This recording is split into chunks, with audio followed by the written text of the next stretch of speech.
Greetings and salutations, everybody. Welcome to the best damn show on the internet, the John Campea Show, coming from right here on my YouTube channel. I'm, of course, your host, John Campea, and it is an awesome honor and privilege, as it is every day, to have you, our international friends, gather around as we all talk about our favorite things in the world, movies, movie news, TV, streaming, all sorts of good stuff. Joining me here today, flying solo on that table over there, of course, because Chris Carr takes Thursdays off now. It's true. Mr. Robert Meyer Burnett. Robert, how you doing? John, you know, having the She-Hulk series advocate for 4K today put a smile on my face. Did it advocate? I think so. Or was it saying it was unnecessary? No, they said you need it.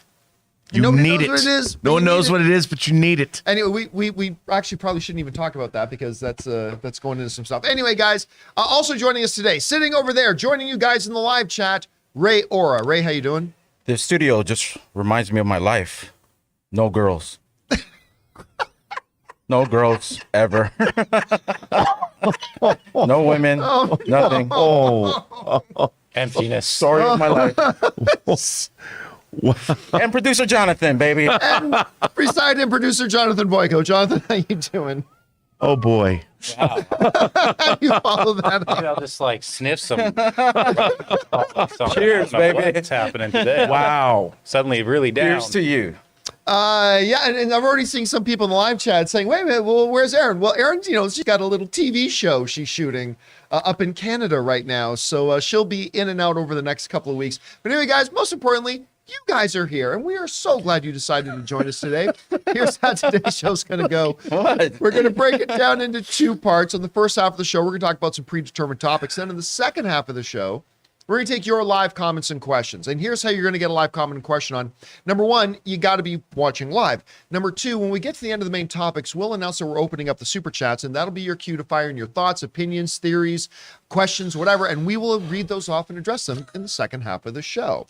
Also, a little bit of housekeeping here, guys. Want to remind you that if you need your daily fix of the John Campea Show, that you can't be in front of a YouTube video, haha, we got you covered. There's a John Campea podcast feed. So just go and search for it today, subscribe to it, so that will be there when you need it. Also want to remind you guys that we have a brand new podcast feed. It's the after show podcast feed where we put all of our pregame and postgame shows of She-Hulk, House of the Dragon, the upcoming Andor, of course, Lord of the Rings, and other shows like that. And, yesterday we asked you guys to help us out by going subscribe to it. Well, we're trending on iTunes.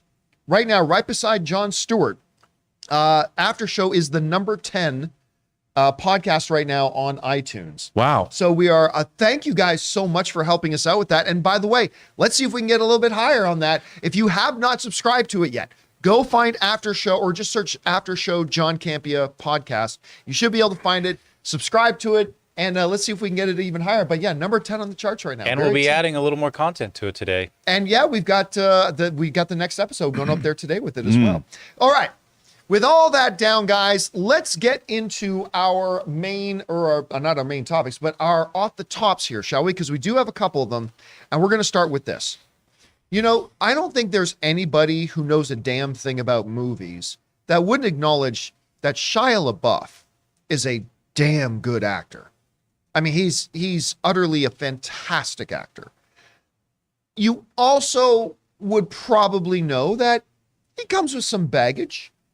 Shia, That's well put. he's had some shenanigans, as you would say, that, Or shenanigans. or shenanigans. I like that.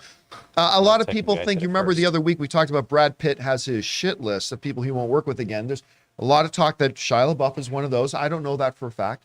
I think he's a tremendous performer. I love watching his work. Like just recently, his Peanut Butter Falcon performance was so good. Like he's just so good in everything. Now, of course, he was cast to be in the new Olivia Wilde movie called Don't Worry, Darling. And then famously, not long before production started, they fired him and they brought in Harry Styles. Now, at the time, they didn't say they fired him. They say they was due to scheduling conflicts, There's a lot of those. which 10% of the time it really is true. 10% of the time it really is scheduling. 90% of the time that's a cover BS. Totally cover BS. Well, now Olivia Wilde was being interviewed about this and she just came clean. No, Olivia Wilde straight up fired Shia LaBeouf off the movie. And then they brought in Harry Styles. And this is what she said about this. This came to us from the folks at Joe Blow. She said the following. She said, I say this as someone who is such an admirer of his work. His process was not conducive to the ethos that I demand in my productions. He has a process that in some ways seems to require a combative energy, and I don't personally believe that that is conducive to the best performances. I believe that creating a safe, trusting environment is the best way to get people to do their best work. Ultimately, my responsibility as the director of the film is to the production and to the cast to protect them. That was my job. A lot came to light after this happened that really troubled me about Shia's stuff. In terms of his behavior, I find myself just really wishing him health and evolution because I believe in restorative justice. But for our film, what we really needed was an energy that was incredibly supportive, particularly with a movie like this. I knew that I was going to be asking Florence Pugh to be in a lot of vulnerable positions. And my priority was making her feel safe and making her feel supported. And that comes to us from Olivia Wilde. All right. Number one, that is the nicest way to say he's a dick. Listen, that was a perfectly phrased thing because number one, he is a great performer.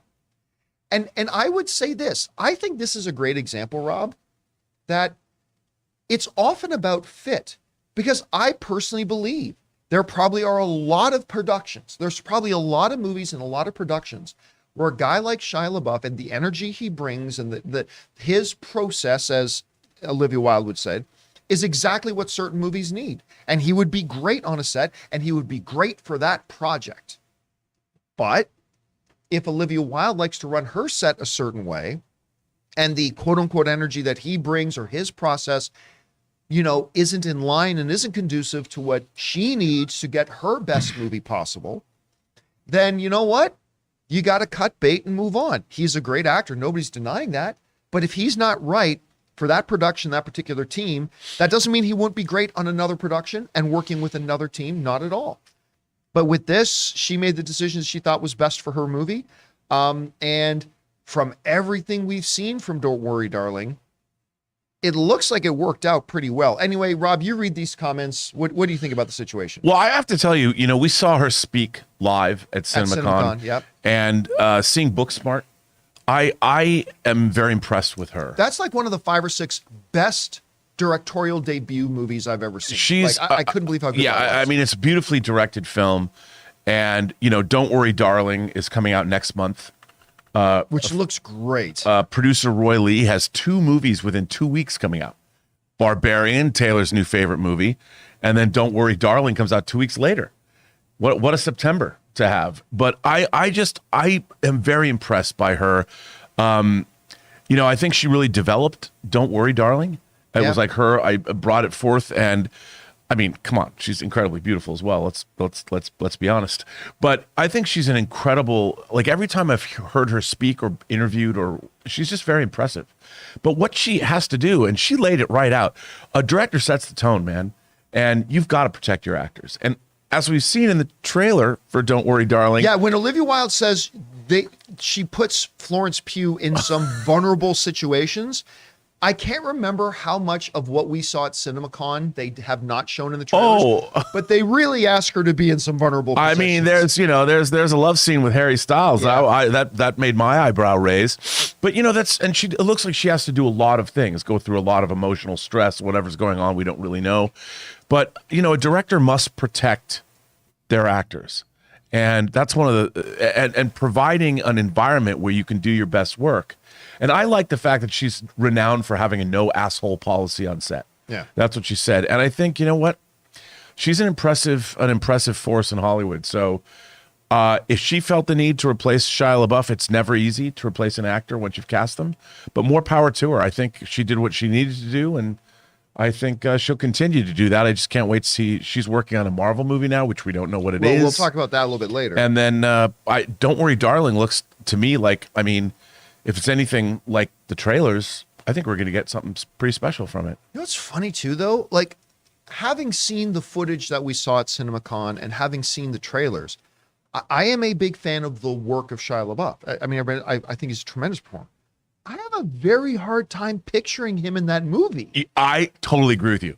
Right now that we've seen the footage, Yeah. it's like I can't picture him in this. I mean, especially because, it's this, I don't know what it is, some hermetically sealed, perfect environment to live in. I mean, Shia LaBeouf does not strike me as a dude who would live there. Yeah. Whereas Harry Styles, the way he looks and everything, yeah, it's like, he looks he looks the part. He looks the part. I mean, if Chris Pine is their leader or whatever, I can't imagine Shia LaBeouf like, hey, following Chris Pine somewhere. But no, and again, sometimes when you have to make those tough choices, you wind up getting somebody even better. Right. And you know what? That's right. That's so funny though. That you articulated. I was thinking that, but I didn't say it. I love that you said that because I'm not the only one. And don't worry about Shia LaBeouf. He will land on his feet. He's a talented enough actor. He's you go out and get that next role, Shia. Just do it. He'll get out there. He'll go find it. He'll get it. Anyway, guys, question is for you. What do you think about Olivia Wilde's comment? I thought it was very well articulated. Yes. So she, as a director, you got to do what's best for your production. I thought she did. Whatever you guys think, jump down to the comment section below and let us know your thoughts. All right, guys. With that down, let's move into our second off the top, and that is this. One of my favorite shows on television for the last couple of years has been The Umbrella Academy. Umbrella Academy, we had like this slew of superhero genre shows come out that were way off the beaten path. Right. And these three all came out roughly around the same period, right? You had The Boys come out, you had Umbrella Academy come out, you had Doom Patrol come out. And all great, by the way. All great. And for times like these, none of these are the mainstream comic book characters. And those three were my favorite three pieces of comic book stuff that was on television. Love them all, particularly big love for Umbrella Academy as well.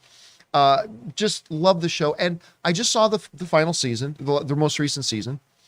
Really enjoyed it. I wasn't big on the ending. No. Like the second half of the final episode, I'm like, meh. But it didn't take away from how good the overall season was. But again, I wasn't very big on the ending.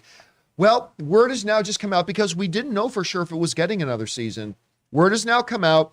This is according to the reports out there that Umbrella Academy is getting a fourth and final season.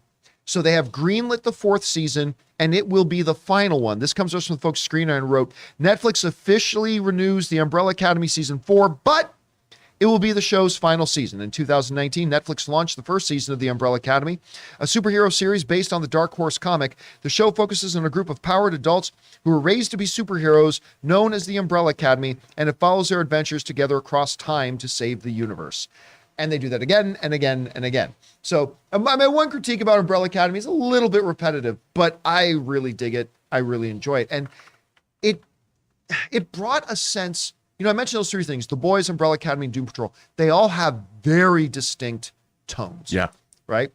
And one of the things that I really liked about Umbrella Academy is it always came back to Dominic Toretto's family. It's always about the every theme that gets brought up, they find a way to circle it back to family dynamic.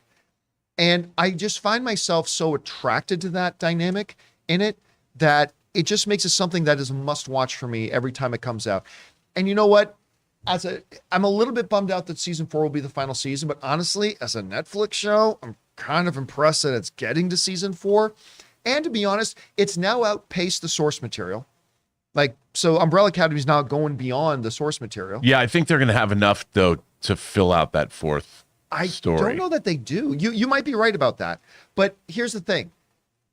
It also does feel like it's time. Yeah. I mentioned kind of the repetitive nature of it a little bit, which I still have very much enjoyed. But it feels like, you know what? Yeah, wrap this up. Bring it into 4, wrap it up. And as a Netflix show, just be grateful we got 4 seasons out of it, which is crazy. Anyway, Rob, you hear about this Umbrella Academy, greenlit for season 4, but it'll be its final season. What do you think? Well, like you, I really, really like the show. I love the cast. Oh, they're so good. The cast is so good. The characters are terrific. And I really like what they've done with the show. And like you, I thought that season 3 didn't end as strongly as the other 2 seasons did, but I still, like you said, really enjoyed it. I liked the whole season, but it makes sense to me. They're, like you said, I think that they'll have the 4th story out in comic forms, or maybe it's being done concurrently, but there's no more story to tell. Yeah. And I kind of like that. I mean, it bodes well for Sandman.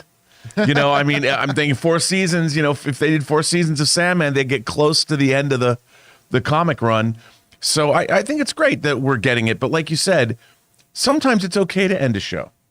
You know, you don't need, you can end it before 7 seasons, and that's fine. All right, guys, question is for you. Are you a fan of the Umbrella Academy? Maybe you didn't even watch it, didn't like it, or maybe you're like me and you watch it and you liked it quite a bit. Are you happy it's getting a 4th season? Are you bummed out that the 4th will be the final one? Whatever you guys are feeling, jump down to the comment section below and leave your thoughts there. All right, guys, before we get on to our last off the top, we're going to take a second and thank one of the sponsors of today's video, our friends at BetterHelp. We want to take a moment and thank the sponsor of this video, BetterHelp. Guys, long gone are the days that we could afford to just ignore our emotional and mental health. And it's also time that we got over this idea that seeking emotional and mental health is some kind of sign of weakness. You know, when we want to get more physically healthy, we go to the gym and we're proud of that to get our physical bodies healthier and stronger. Well, it's time we gave the same kind of importance to our mental and emotional health, and that's where our friends at BetterHelp come in. BetterHelp is online therapy that offers you video therapy, on the phone, or even live chat only therapy sessions. And I know a lot of people have thought about starting therapy, but they get held up with the idea that it's going to be really expensive. Well, BetterHelp is much more affordable than traditional in-person therapy. So listen, guys, it's time for us to start taking our mental health far more seriously. Our listeners of the John Campea Show get 10% off their first month at BetterHelp.com/Campea. That's BetterHelp.com/Campea. And thank you to our friends at BetterHelp for sponsoring this episode of the John Campea Show and for doing the great work that they do. All right, guys, with that down, let's get into one last off the top, and I'm not going to lie, this one makes me giddy. You guys all know I'm a big Supernatural fan. Now, I was late. I have not watched it since season. I wasn't there day one when they launched the show. No. I think I picked up on it somewhere around season 3 or 4. I can't remember exactly, but I instantly became a really big fan of it. And, you know, I've talked a lot about this, that even though it had some weaker seasons narratively, I still loved them because to me, it wasn't even about the story. It was just about hanging out with the Winchesters. Well, one of the Winchesters wasn't around the show very long, and that was their dad. That was the dad. John Winchester, played by Jeffrey Dean Morgan, where you can make him the comedian. Hell, you can even make him Thomas Wayne. He'll always be John Winchester to me. And now look, the guy who created Supernatural and ran the show for a while and is now running the show The Boys, he's been bringing over a lot of Supernatural alumni. He's been bringing a lot of them over. Of course, most recently, we got Soldier Boy was over there. Jensen Ackles coming over to play Soldier Boy. Well, now, let the alumni party continue. Class reunion time, because Jeffrey Dean Morgan is coming to The Boys in season 4, and I am completely stoked about this. I love him as an actor. I think he's fantastic. You and I were talking about just before the show started that I even really lament the fact that there's a little movie he did with Zoe Saldana, Idris Elba, Chris Evans, this little movie called The Losers, that it just never got any traction and people just never paid attention to it. And it's a comic book adaptation everybody forgets about. It's also a comic book adaptation, and it's a fun little movie. And he was the lead. Yeah. He was the lead.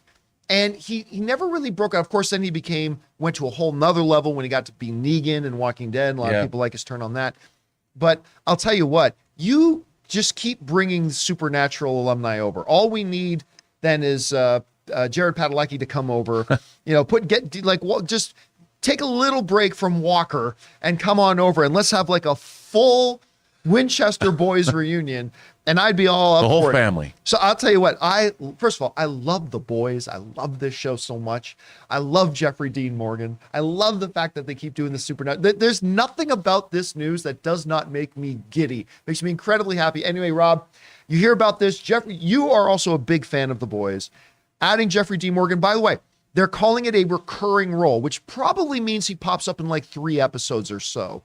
So it's probably not going to be a series regular or season regular, but he's going to probably, when they say recurring, my guess is 3 or 4 episodes of the season. But you hear about this, what's your takeaway from it? Oh, well, I'm a huge Jeffrey Dean Morgan fan. I mean, he's terrific. I thought, I couldn't have imagined somebody being the comedian, playing the comedian better than him. He's a good Seattle boy too, John. That's right. You were from the mentioning hometown, and he used to hang out with some friends of mine back in the day at like this club called Scoochies. I'm sorry. What was the club called? Scoochies. Okay. Scoochies. Everyone, it was, Scoochies. I'm telling you, in 83, 84, 85, Scoochies That was the place to be. Yeah, and it was a lot of cloves and new age, new romantic dressed folks, big hair. Wow. It was, I'm telling you. It was great. I loved Scoochies. Rest in peace. But no, I love Jeffrey D. Morgan. I think he's great. And I mean, if an actor, I can't think of another actor who would fit right in on that show. Like, we don't know who he's playing, but I'm sure whether it's a Negan character, whether it's a comedian character, whether it's a loser's character, whatever he does, it'll fit right in with whatever's going on. I mean, I can see him. I don't know if he's going to play a soup. Maybe he's going to play. I don't know. Is he going to play a soup? Could he be the new Stan? Is that the place? That is That was Scoochies. That's Scoochies? That's Scoochies. I mean, look at producer Jonathan being around on the ball there. Wow, Jonathan, that's if that's not there anymore, that building is there. You go. There's Robert Meyer Burnett in Scoochies. Wow, that was pretty fast on the draw there, Jonathan. Wow. Scoochies. University, a UW t-shirt or sweatshirt, now, or is that Washington? As a little bit of a side note, let me just ask you this. Totally kind of a side note. Bear with me. There have since they went into production of this movie, there have been whispers and rumors that Jeffrey Dean Morgan may actually appear in The Flash as Thomas Wayne. Well, of course, if you know the Flashpoint story, and of course, if you saw the Batman versus Superman, all that kind of stuff, you get it. Do you actually think he's going to pop up in that? Yes. Yeah. You know what? Yes. Because, if it is Flashpoint and Flash is traveling through places and seeing things in alternate realities, why does there just have to be one reality that he goes to? Huh? Why not multiple realities? I'm going to guess he's not, but I would sure get excited. Yeah, I mean, just because it's why John not? Winchester. Yeah, why not put him in there? But all right, guys, question is for you. What do you think about this? Jeffrey Dean Morgan is coming to The Boys season 4, yet another supernatural reunion over there at The Boys. What do you think about this? Maybe you don't even watch The Boys at all. Whatever your thoughts are, jump down to the comment section below and leave those thoughts there. All right, guys. With that down, we're going to now move into our main topics here today. And how do we select our main topics on the show? Well, that's simple. You guys come up with our main topics. Whenever you guys come across a big topic, issue, or story that you guys feel we need to cover as a main topic on the show, just go anytime 24/7 to www.thejohncampeashow.com/contact. Once you guys get there, you're going to see a form. Fill it out with your topic or question. It's absolutely free. Hit submit, and then maybe, just maybe, you might see your submission featured as a main topic here on The John Campea Show. With that down, Rob, what is our first main topic today? Well, John, our first main topic comes from Orson from work. Hi, John. I'm a big fan of the Evil Dead franchise, including the 2013 remake. It's now confirmed the next installment, Evil Dead Rise, will hit theaters in April of 2023. This is great news, as it was originally an HBO Max exclusive, but with the current axing, its fate was unknown. Reports from test screenings and Bruce Campbell suggest this is a really good one. Thoughts? I love hearing stories about apparently a movie being good and then getting rewarded for being good. Mm-hmm. So this comes to us from the folks over at Movie Web, and they wrote the following. Said this: Evil Dead fans rejoice as the Deadites are coming to the big screen next year. The next installment of the popular horror franchise Evil Dead Rise was originally set to premiere on HBO Max, foregoing the theatrical release. However, producer Bruce Campbell has recently teased that the film may end up getting a theatrical run after all, due to test screenings performing very well. As a matter of fact, now that goes back a bit. Now, 90% of the time when you hear about test screenings, it's fake bullshit. Never believe any news you hear about. Well, test screening, ignore it. That's not real. Unless it actually comes from the director or the producer or the studio itself. Bruce Campbell talked very openly a little while ago about the fact that, man, we've been really excited about the results we've been getting. They even did a particular semi-public screening of it, and apparently the results are great. We've been hearing whispers that the folks at WB really liked it, and now, for the second time, Warner Brothers has taken a movie that was destined to be dumped on streaming right from its inception and is promoting it up to a full theatrical release. Of course, Warner Brothers has already done that with Blue Beetle. Mm-hmm. that was supposed to be an HBO original. It was going to go straight to HBO, but they looked at it and said, you know what? This is pretty good. We think you deserve a theatrical release. And they promoted Blue Beetle up to a theatrical release. Now they come up to this one and say, you know what? We like it. Audiences are liking it. Why should this thing just go to HBO Max? Let's give this thing a proper theatrical release. And I love seeing that sort of stuff happen. And if it's good, like they're all saying it is, and if it's that great, I mean, good on them for getting this. Now, look, I'm not the biggest Evil Dead fan, but of course, as much I love Army of Darkness as much as anybody else. I'm middle of the road on all the other Evil Dead stuff. I've got a lot of friends that are very passionate about the whole franchise. The little, what was it, 2018, 2017, 2016 remake? 2013. 13, jeez, I was like, my dates are awful. I know. But that was actually really quite good. Really good. It was is that Fade Alvarez? Yeah. Freddie? Who, then he directed Don't Breathe? I always want to say Fedor, but that's Fedor Emelianenko. But anyway, yes. Fetty. Fetty, Thank you. Fetty Thank Alvarez? you, Jonathan. Fetty. So, I mean, it's great to see, again, that filmmakers, if they produce good work, get rewarded. I love seeing this. I hope it's a pattern that continues. But anyway, Rob, you hear about this. What do you think about Evil Dead Rise now getting promoted to theatrical release? I'm a huge Evil Dead fan. You know, when Evil Dead first came out, Stephen King was talking about how I've seen the future of horror. It was Clive Barker. He'd read the future of horror and he'd seen the future of horror. And I remember, you know, there was quite the buzz if you were a Fangoria magazine reader back in the day, as I was, to see Evil Dead. But it was very hard outside of festivals. And I had a friend of mine buy me a videotape, a VHS tape of Evil Dead in England. But I didn't know the difference between PAL and NTSC back then. I was a kid, and it wouldn't play. It spent like $60. And then finally Evil Dead came to my town, and I saw it at the Coliseum Theater in downtown Seattle. And dude, it lived up to the promise. The first Evil Dead with its lo-fi grungy look, but it was so much fun. Just hells a pop and violence, all the great camera tricks Sam Raimi used. It was awesome. And I loved it. And then I worked on Army of Darkness. I worked for Tony Gardner's Altarian Studios. I just was a PA, but still, that was awesome. And to see that this is going to be awesome, I love the fact that this franchise, Evil Dead came out, I think, in 81. Oof. So you have a franchise that's endured from 81 to now 2023. It's had a TV series, 3 feature films. I mean, how many times have you bought Army of Darkness on home video? Well, you haven't. But I must have bought it like 10 times. I think I probably bought the VHS when I was a kid. Yeah, I mean, when I was a kid, I probably they keep bought putting the out VHS. new releases. They keep putting new endings on it. It's great.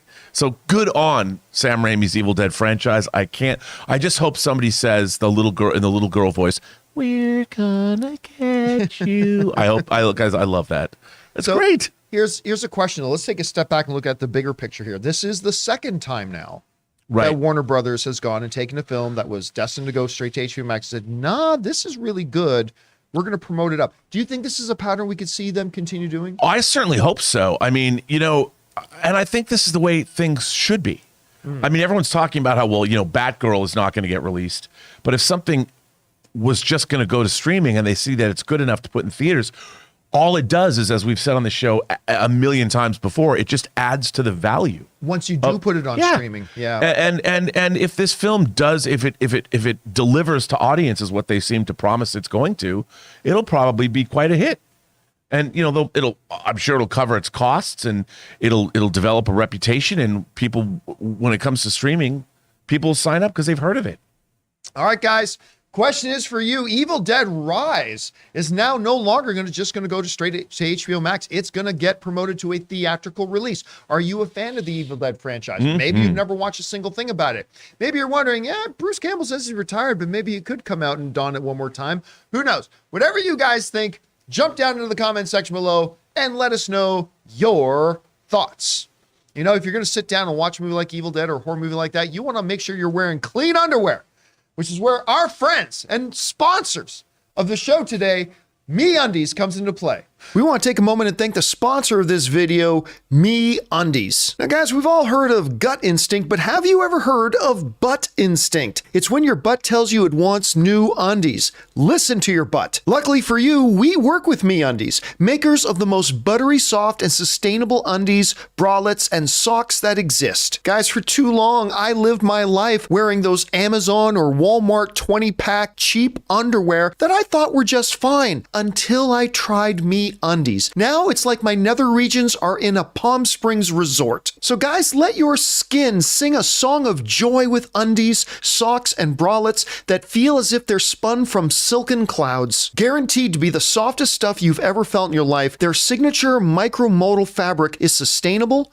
breathable, and stretchy as heck. Available in sizes extra small to 4XL, they have new colors and prints dropping weekly, so there's always something exciting to check out. Try out their free-to-join membership for free shipping on every order and exclusive perks, like an item shipped to your door every month, secret sales, and early access to their newest stuff. MeUndies has a great offer for all John Campea Show viewers and listeners. For any first-time purchaser, you get 20% off, plus free shipping and returns. To get 20% off your first order, free shipping, and 100% satisfaction guarantee, go to MeUndies.com/Campea. That's MeUndies.com/Campea.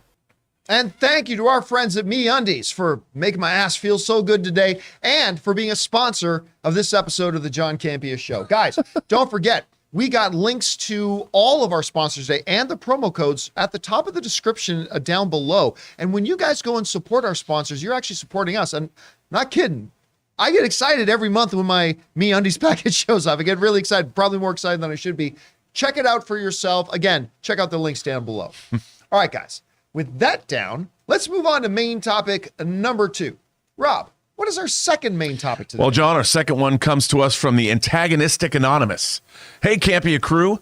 A recent report by The Direct indicates that Wandavision director Matt Shakman has signed on to direct the upcoming Fantastic Four. It is important to iterate this is not 100% confirmation, as this is not being reported by trades such as Deadline or The Hollywood Reporter. And the Direct website itself has listed it as a rumor in the headline. That being said, if this is true, Shakman has an impressive resume with WandaVision, Game of Thrones, The Boys, and Succession, and will be interesting to see how it translates on the big screen. John, if this ends up being true, what do you think of the choice for Fantastic Four? Thanks. All right. So, yeah, yesterday, I think we were doing our She-Hulk pregame show.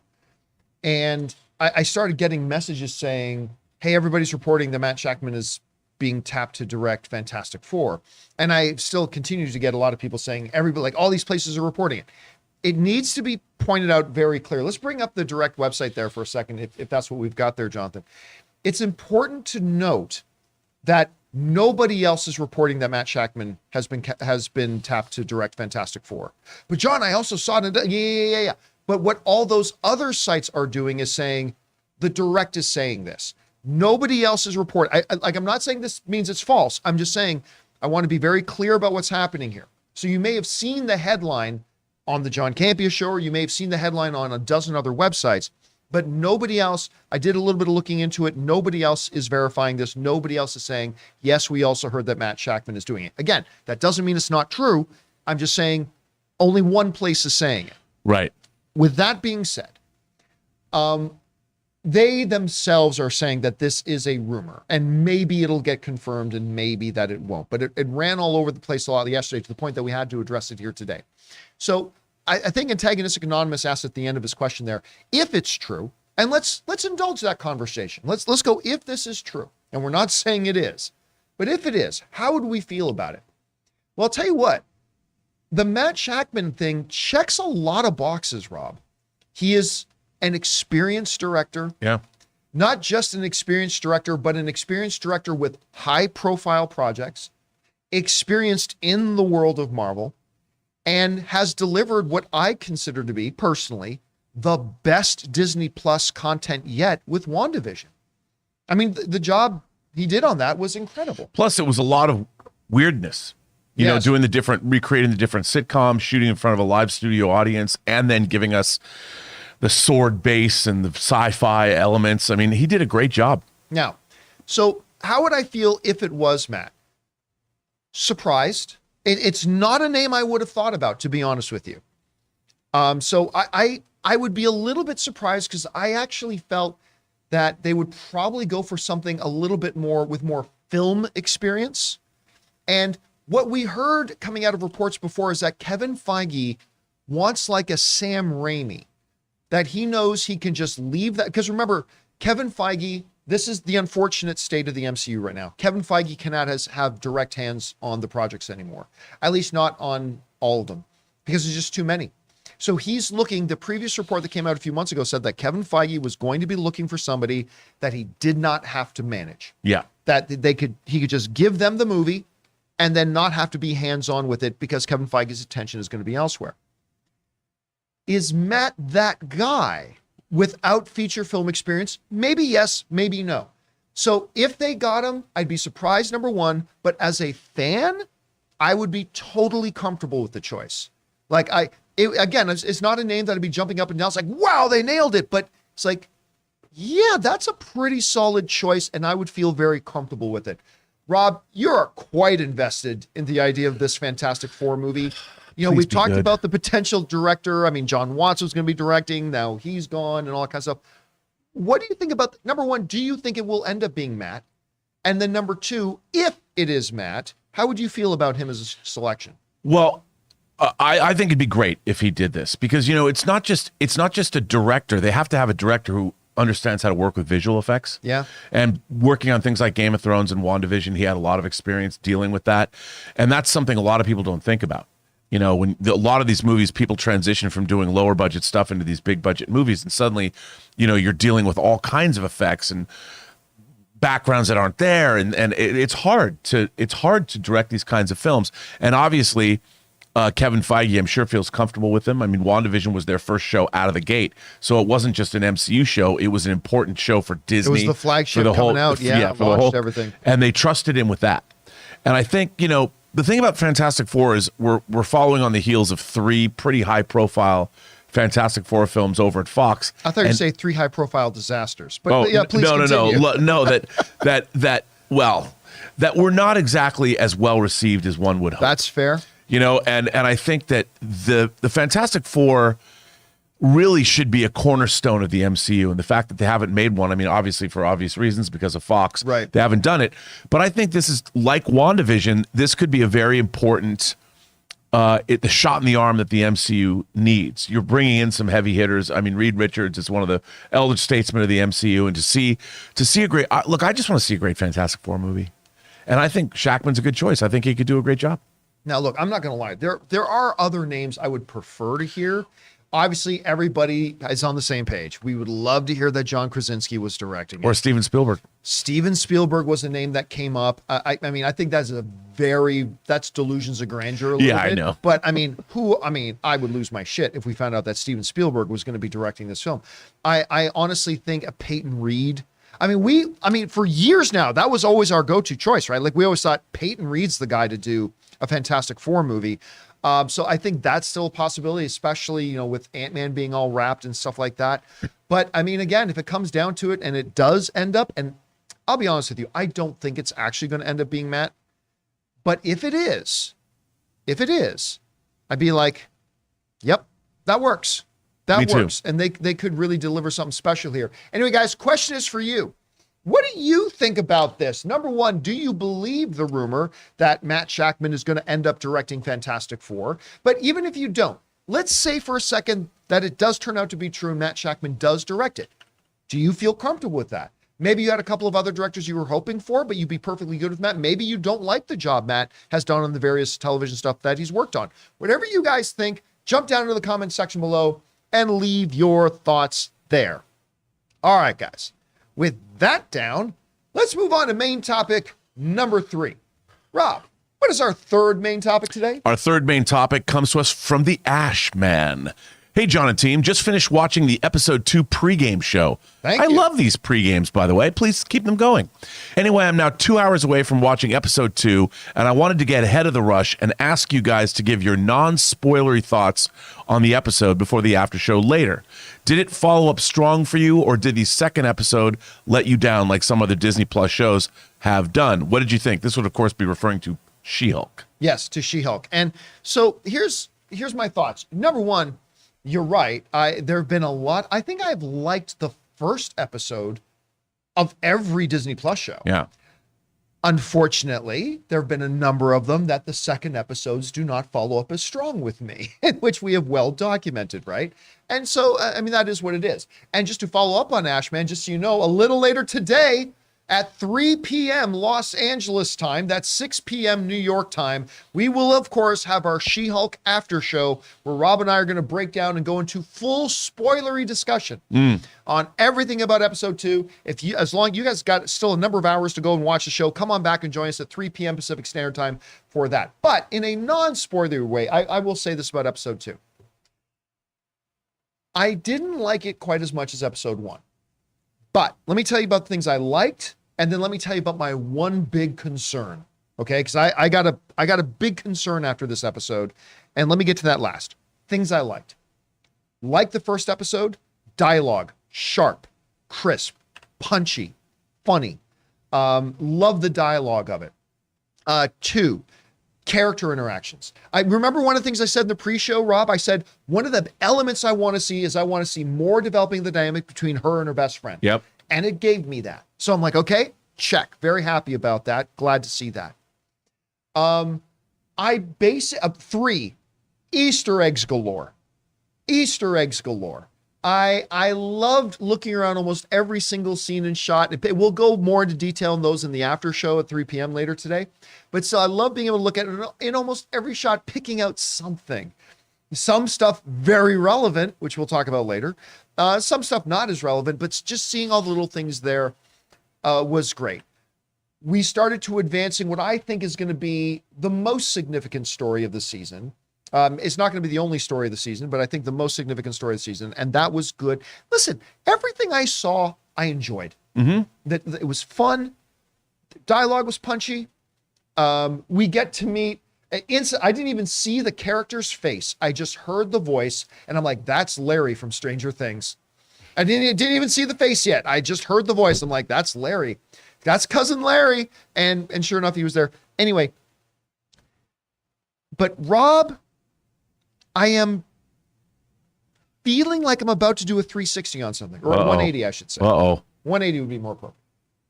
You know, I said going into episode 1 and even after watching episode 1, you know what? For this sitcom format, 30 minutes, this works here. This is the appropriate time for a show that's like this, because I'm often complaining that, hey, Disney, look at what Netflix does. Look at what HBO does. They give real episodes, real length, fill it with real meaty stuff. And I'm often, even the shows that I love on Disney Plus, I often criticize, they're too short. But for She-Hulk, I'm like, no, this works. I'm rethinking that after episode 2, because in as much as I enjoyed what I saw, I did.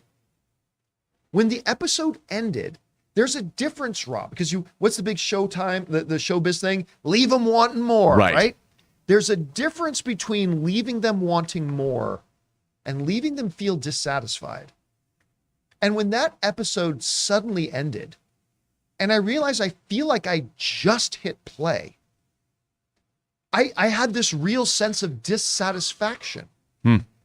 And while I liked all the stuff that I saw, it all happened very quickly. Like with not a lot of, like, there's an important phone conversation she has in this episode.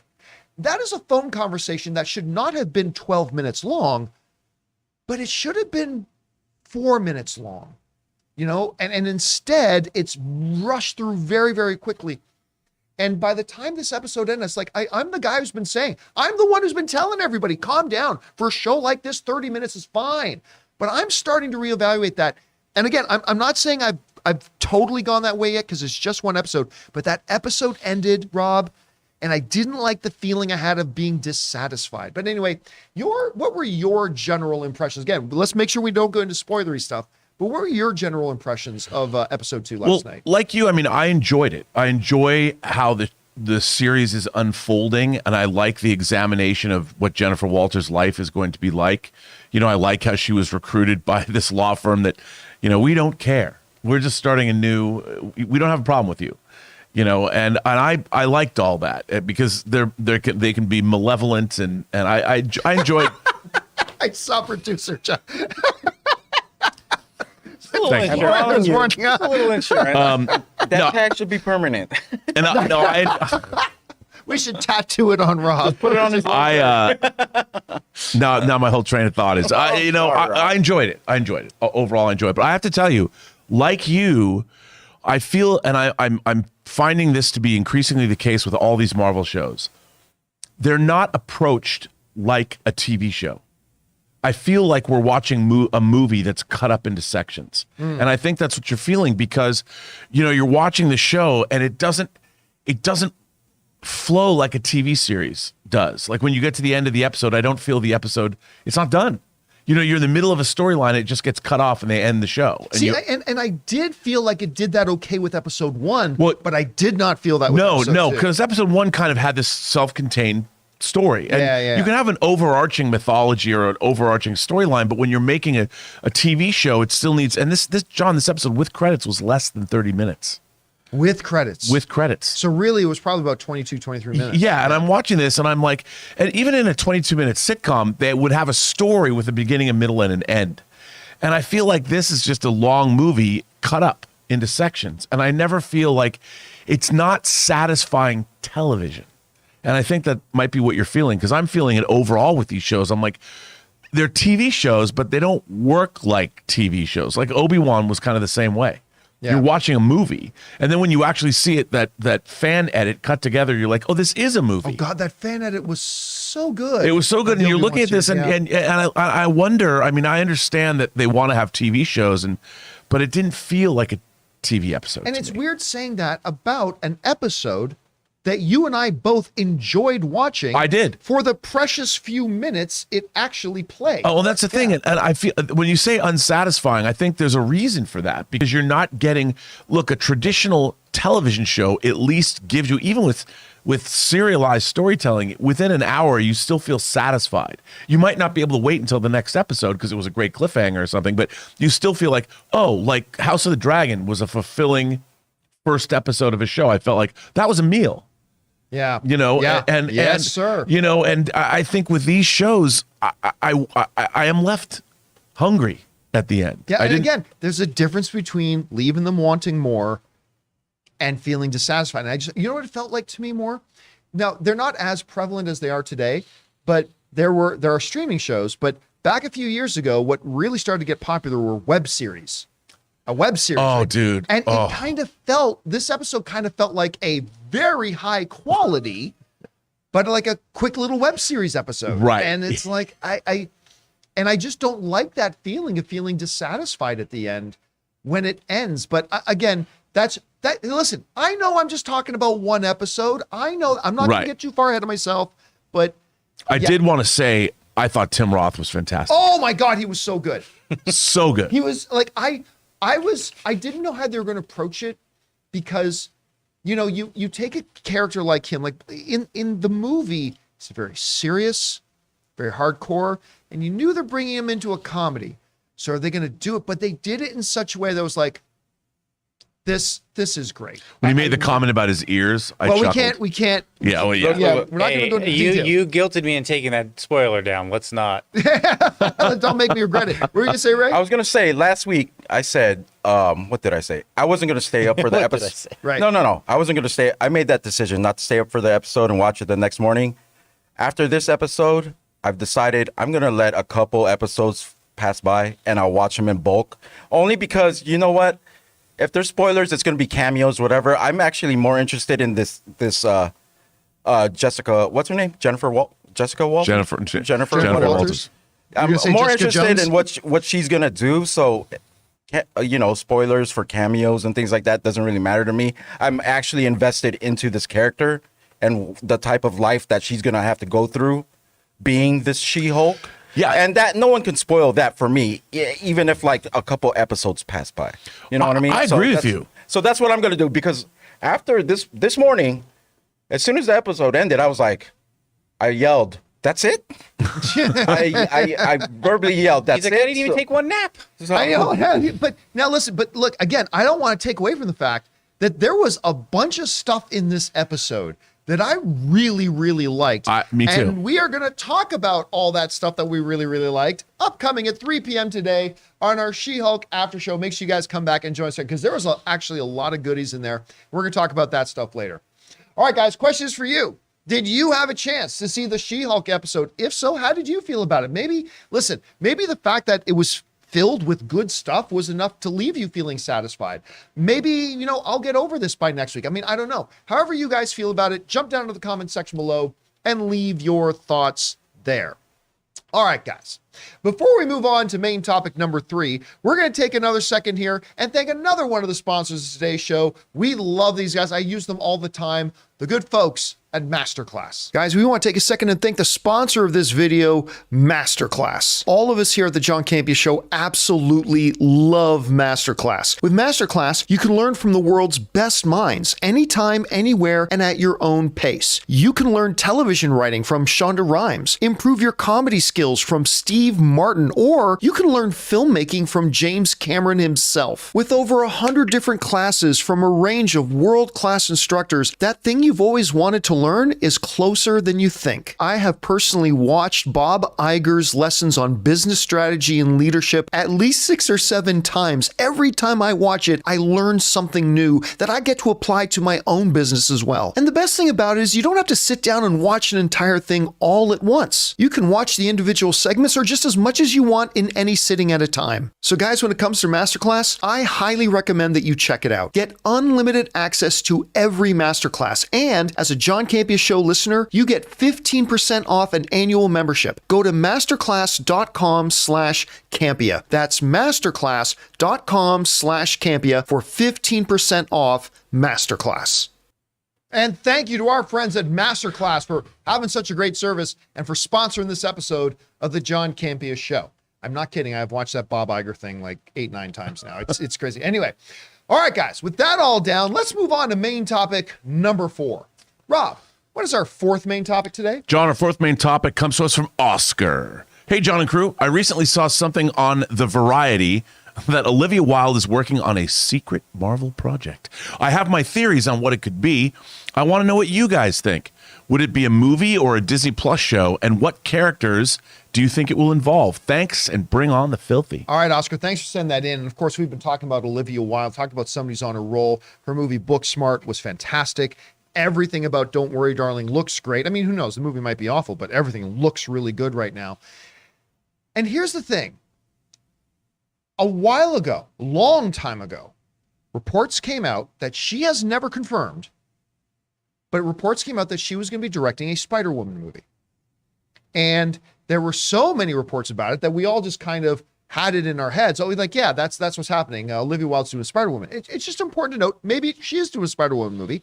It's just important to note that she has herself never confirmed that she's doing a Spider-Woman, as far as I know.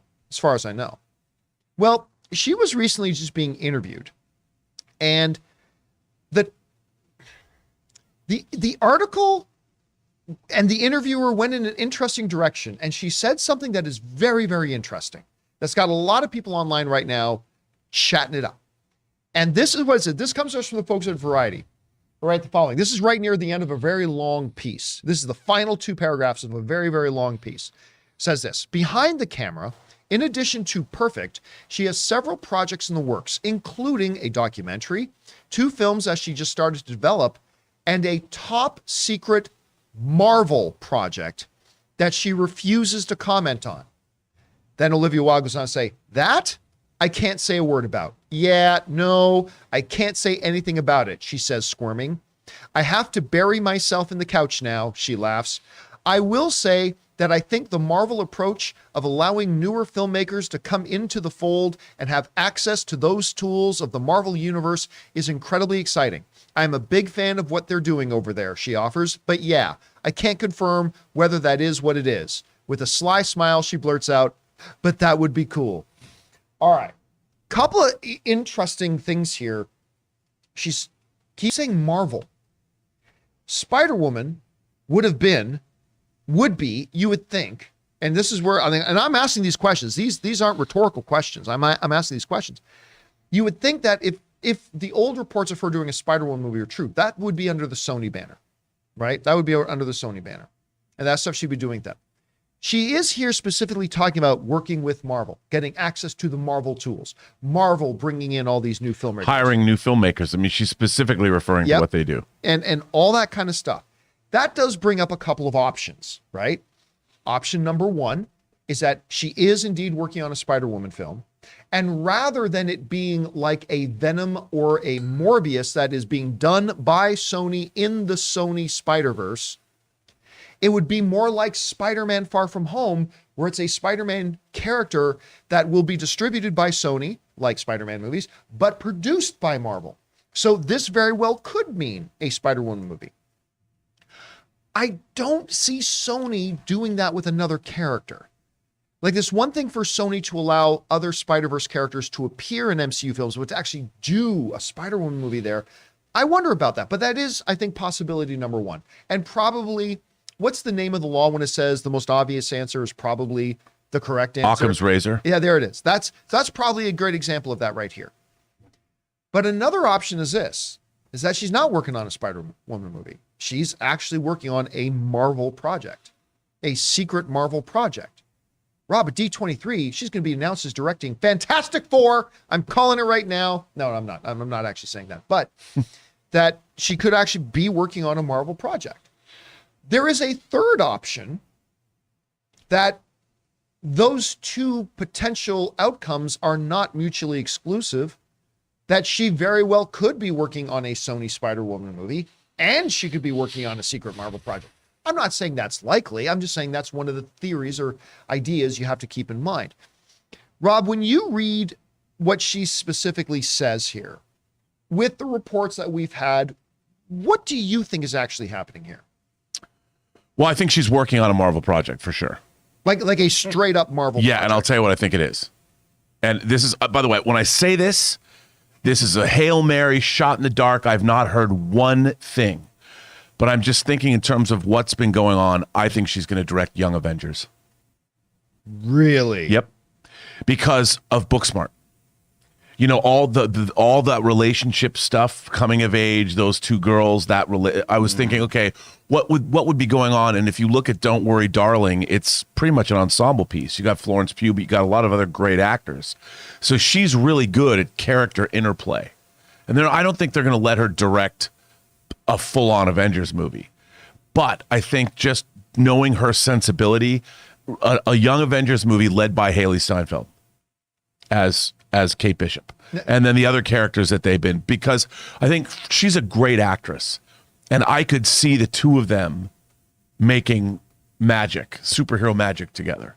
Now, of course, I think it's more likely that this character will end up in Thunderbolts, if anything else. But let's not forget, Yelena is in the MCU right now, played by Florence Pugh, who Olivia Wilde is directing, has as her lead in her new directed movie, Don't Worry, Darling, coming out here in a little bit. I mean, she's a little bit on the older side, but she's their mentor. She's like their mentor. Oh, okay. You know, so Yelena Belova comes back, taking the place of Black Widow, but I think she leads that team. She's like she whips them into shape. So let's go back to what we have, the standard wisdom has been. What do you think then about the Spider-Woman stuff? Do you think that Spider-Woman stuff was never true? Maybe it was true, now it's not true. It is still true. I mean, what do you think? But I think you make a great point. If Sony's very different. I mean, if she was going to go work for Sony on one of their movies, that could be. But as you pointed out, she even said it. You know, I like how Marvel brings in new directors, you know, filmmakers. And I think, look, Don't Worry, Darling looks really ambitious. That, to me, after making Booksmart and Don't Worry, Darling, doesn't seem to be, she's no longer some new director. You know, she's somebody that's worked with a lot of great people now. And I could see, I think that maybe that she was working on a Spider-Woman movie, but now that they're making Madam Web, now that they're making Kraven the Hunter, I would think that there's a lot of empty slots in Marvel's slate. And by the rumors are saying that a Spider-Woman character is going to be in the Madam Web movie. Right. So whether that's true or not, we don't know. Yeah, I don't know. But I think that they're definitely finding her to come into the MCU fold, I think is a great move. Now, but I just want to point something out. One of our viewers, Tyrone Israel, in the live chat, is mentioning something that I've heard a lot of people bring up and talk about. That is, Olivia Wilde and Florence Pugh don't like each other. Olivia Wilde actually addressed that in her most recent interview. She said, "Yeah, that's all bullshit. She gives the idea that me and Florence don't get along. Somebody made that up to create clickbait titles. It's just not true." She said they have a great relationship. So, whatever. Just take that for what it's worth. All right, guys. Question is for you. What do you think about this? Is Olivia Wilde talking about a Spider-Woman movie? Is the fact that there are rumors that Spider-Woman's going to be in Madam Web, does that kill that? Maybe it was never true. Maybe it was. Do you think it's actually a Marvel project movie she's working on? If so, what? I mean, so much to speculate about here. Whatever you guys think, jump down to the comment section below and leave your thoughts there. All right, guys. With that down, let's move on to main topic number 5. Rob, what is our 5th main topic today? Well, John, our 5th main topic comes to us from Galactic Champ. Well, John, it looks like the DCEU is set to face another wave of delays, and it is just confirmed by Deadline that Shazam 2 has been delayed to March 17th, 2023, whereas Aquaman 2 has been delayed to December 25th, 2023.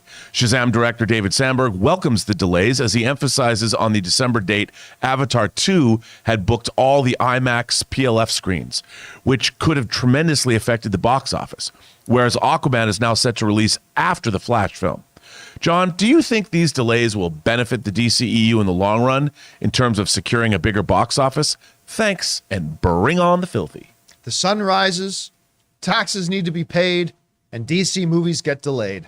It is just the rotation. It's the circle of life, Rob. It's the circle of life that we live in here. Yeah, news came out yesterday with thunder that Aquaman 2 had been delayed again. And Shazam 2 had been delayed again. But as our question asker brings up, could this actually be a good thing?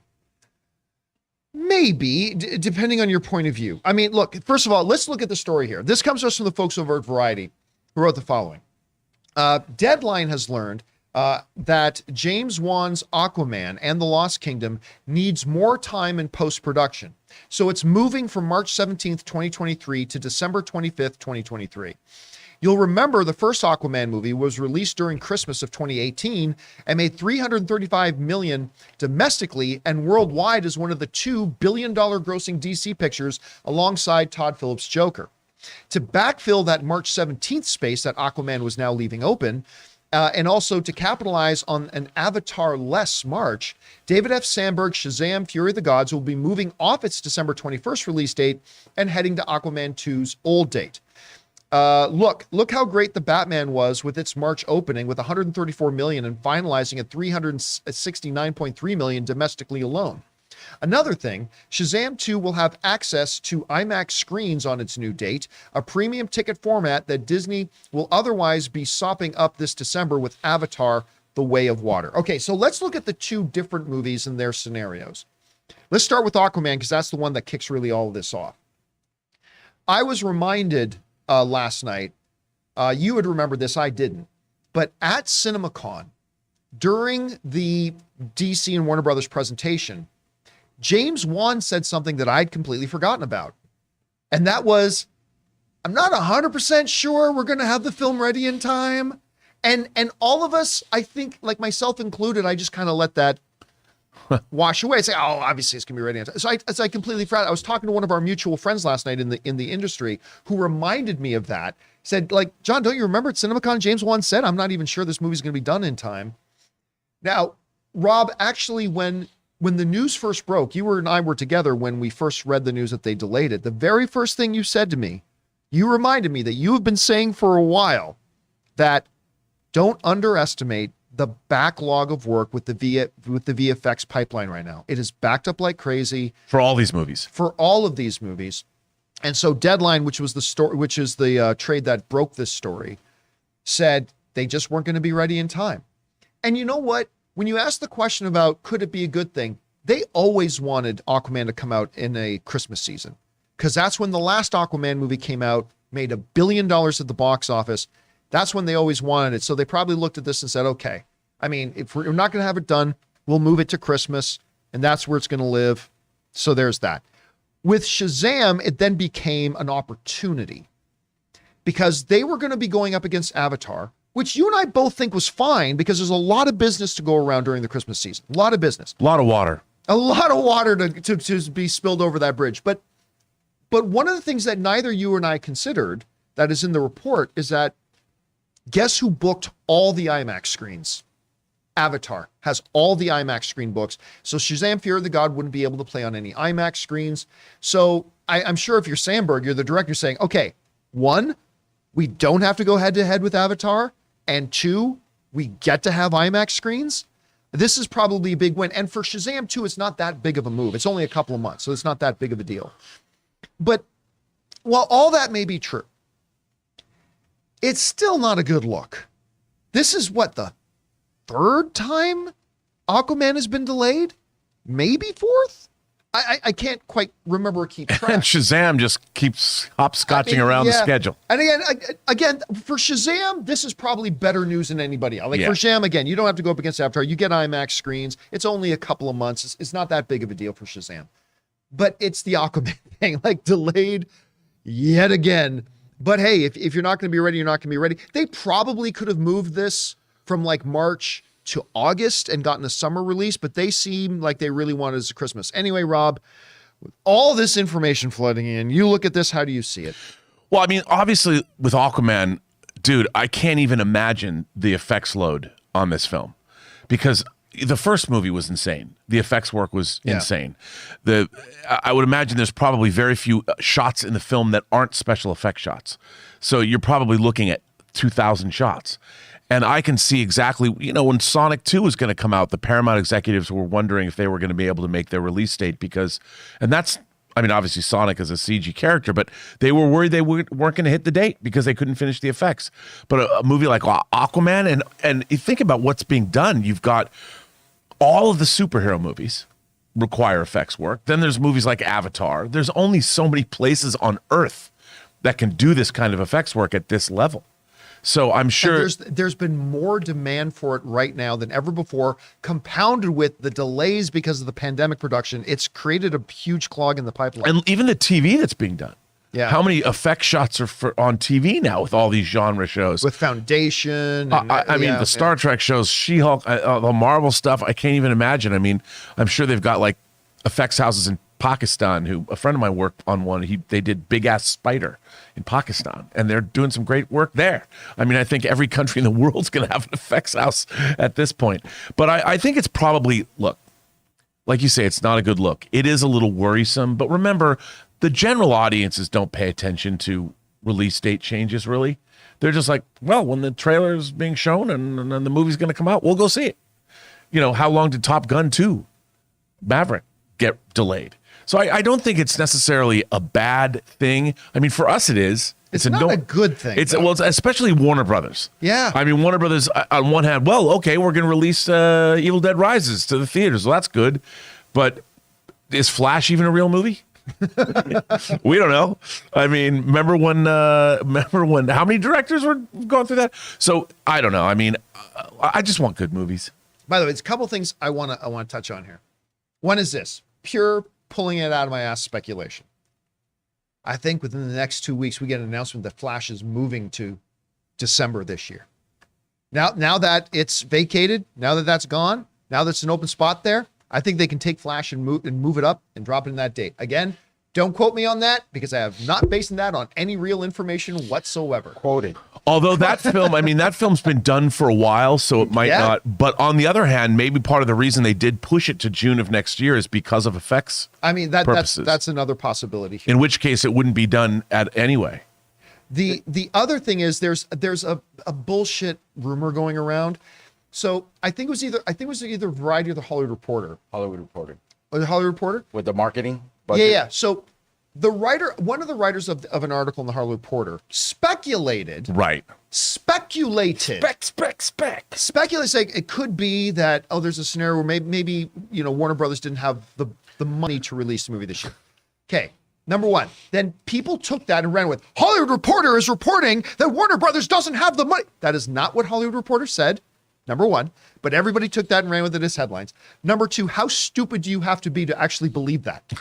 Because marketing budgets are big, but marketing budgets are not the kind of money you spend on making the movies. Like, whereas you can make a $200 million movie, you probably spend $50 to $60 million on marketing it.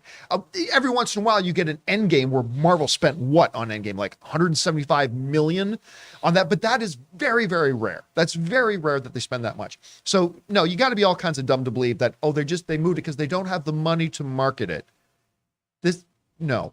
No. And that is not what the Hollywood Reporter said. If you actually read what they wrote, it was more of a speculative kind of stab. It wasn't that we can report that we spoke to Warner Brothers and they have let us know, well, we just don't have the money to release it right now. Come on, guys. It's not what they said. Anyway. No, this goes back to CinemaCon when James Wan actually kind of, I guess, laid the groundwork that we might have to, and I totally forgot about it, that we might. And he's telling that to exhibitors. And he was telling that to exhibitors. So, I mean, that's the case here. Look, I'm trying to look at it on a bright side. Yes, now Aquaman gets to have a Christmas release like the first one did, but it will mean it will have 5 years. Isn't that crazy? In between when the first Aquaman movie came out and the second Aquaman movie came out. And man, that's again, it's just not a good look. It's just not a good look. I get it. I understand it. I understand the logistics of it, all of it. But I just think at this point with a movie that had been delayed this much already, that, okay, you can't have it ready by March. Fine. Give the effects houses a couple more months. Release it in August. Release it in late July. Like 3 extra months can be a world of time. I get it. December is the better release date for it because of the results the first one had. I understand that, but this movie's already been delayed so many times. I just don't see. But again, I think the big winner out of this is probably Shazam. Again, I don't think it would have had any big problems going against Avatar because, again, there's just so many people going to the movies. But listen, if you can either choose to have your movie open against Avatar or to not have it open against Avatar, you choose to have it not open against Avatar. They're going to have the IMAX screens now. So I think David Sandberg is probably the guy who comes out of this probably smelling like roses the most. Agreed. But there is one other part of the story that we haven't discussed yet. The fact that the Flash delay created a scenario where, well, wait a minute, Flash was supposed to come out before Aquaman. And now it's coming out after Aquaman. And then we saw moving pieces. Now we see that Aquaman, nope, it's gone back to the original, I guess, series of events. Now Flash will come out before Aquaman comes out. Do you think that played any part of this decision, or is it strictly a production issue? No, I think I really do think it's a production issue. I really think that Aquaman, they probably looked at it, that it was untenable, that it could ever possibly come out. As a matter of fact, I'll bet you they're going to be, I bet James Wan is breathing a sigh of relief because they can refine the film. There's probably so many effects that you want to give people time to actually do them. And now I think he can be like, great, we're okay. Remember, I mean, this adds a lot of money to a budget of a film too. Yeah. When there's a delay like that and you're working, it's not like we don't have to keep paying you people and keep you on payroll. They do. So I would imagine that it'd be interesting to see, I have no idea what the budget is, but how does that increase the actual production budget of a film? And as you were always pointing out, the more you delay a film, you're paying interest on the money you have wrapped up in it. So it gets expensive. All right, guys, question is for you. Another day, another DC delay. We are now going to get Aquaman 2 5 years. 5 years after Aquaman 1, which I think we all pretty much enjoyed and thought was a lot of fun. Yeah. Loved it. I thought it was really good. So what do you think about that? The logistics aside, the whatever, maybe this all works out really great for Shazam. I don't know, but I don't know. 5 years. Whatever you guys think about this, jump down into the comment section below and leave your thoughts there. All right, guys.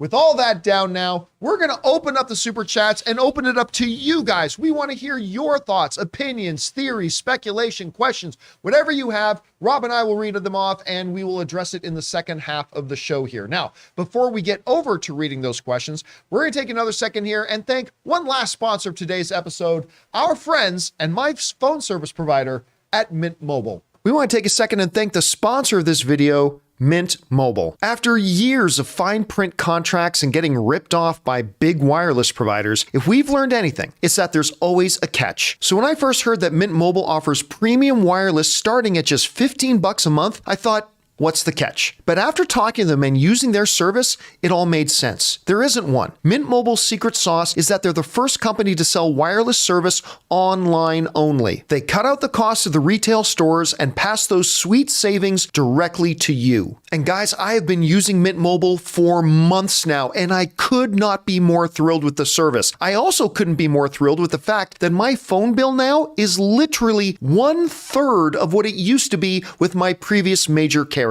All plans come with unlimited talk and text, plus high-speed data delivered on the nation's largest 5G network. Use your own phone with any Mint Mobile plan and keep your same phone number along with your existing contacts. Switch to Mint Mobile and get premium wireless service starting at just $15 a month. To get your new wireless plan for just $15 a month and get the plan shipped to your door for free, go to mintmobile.com/Campea. That's mintmobile.com/Campea. Cut your wireless bill to $15 a month at mintmobile.com/Campea.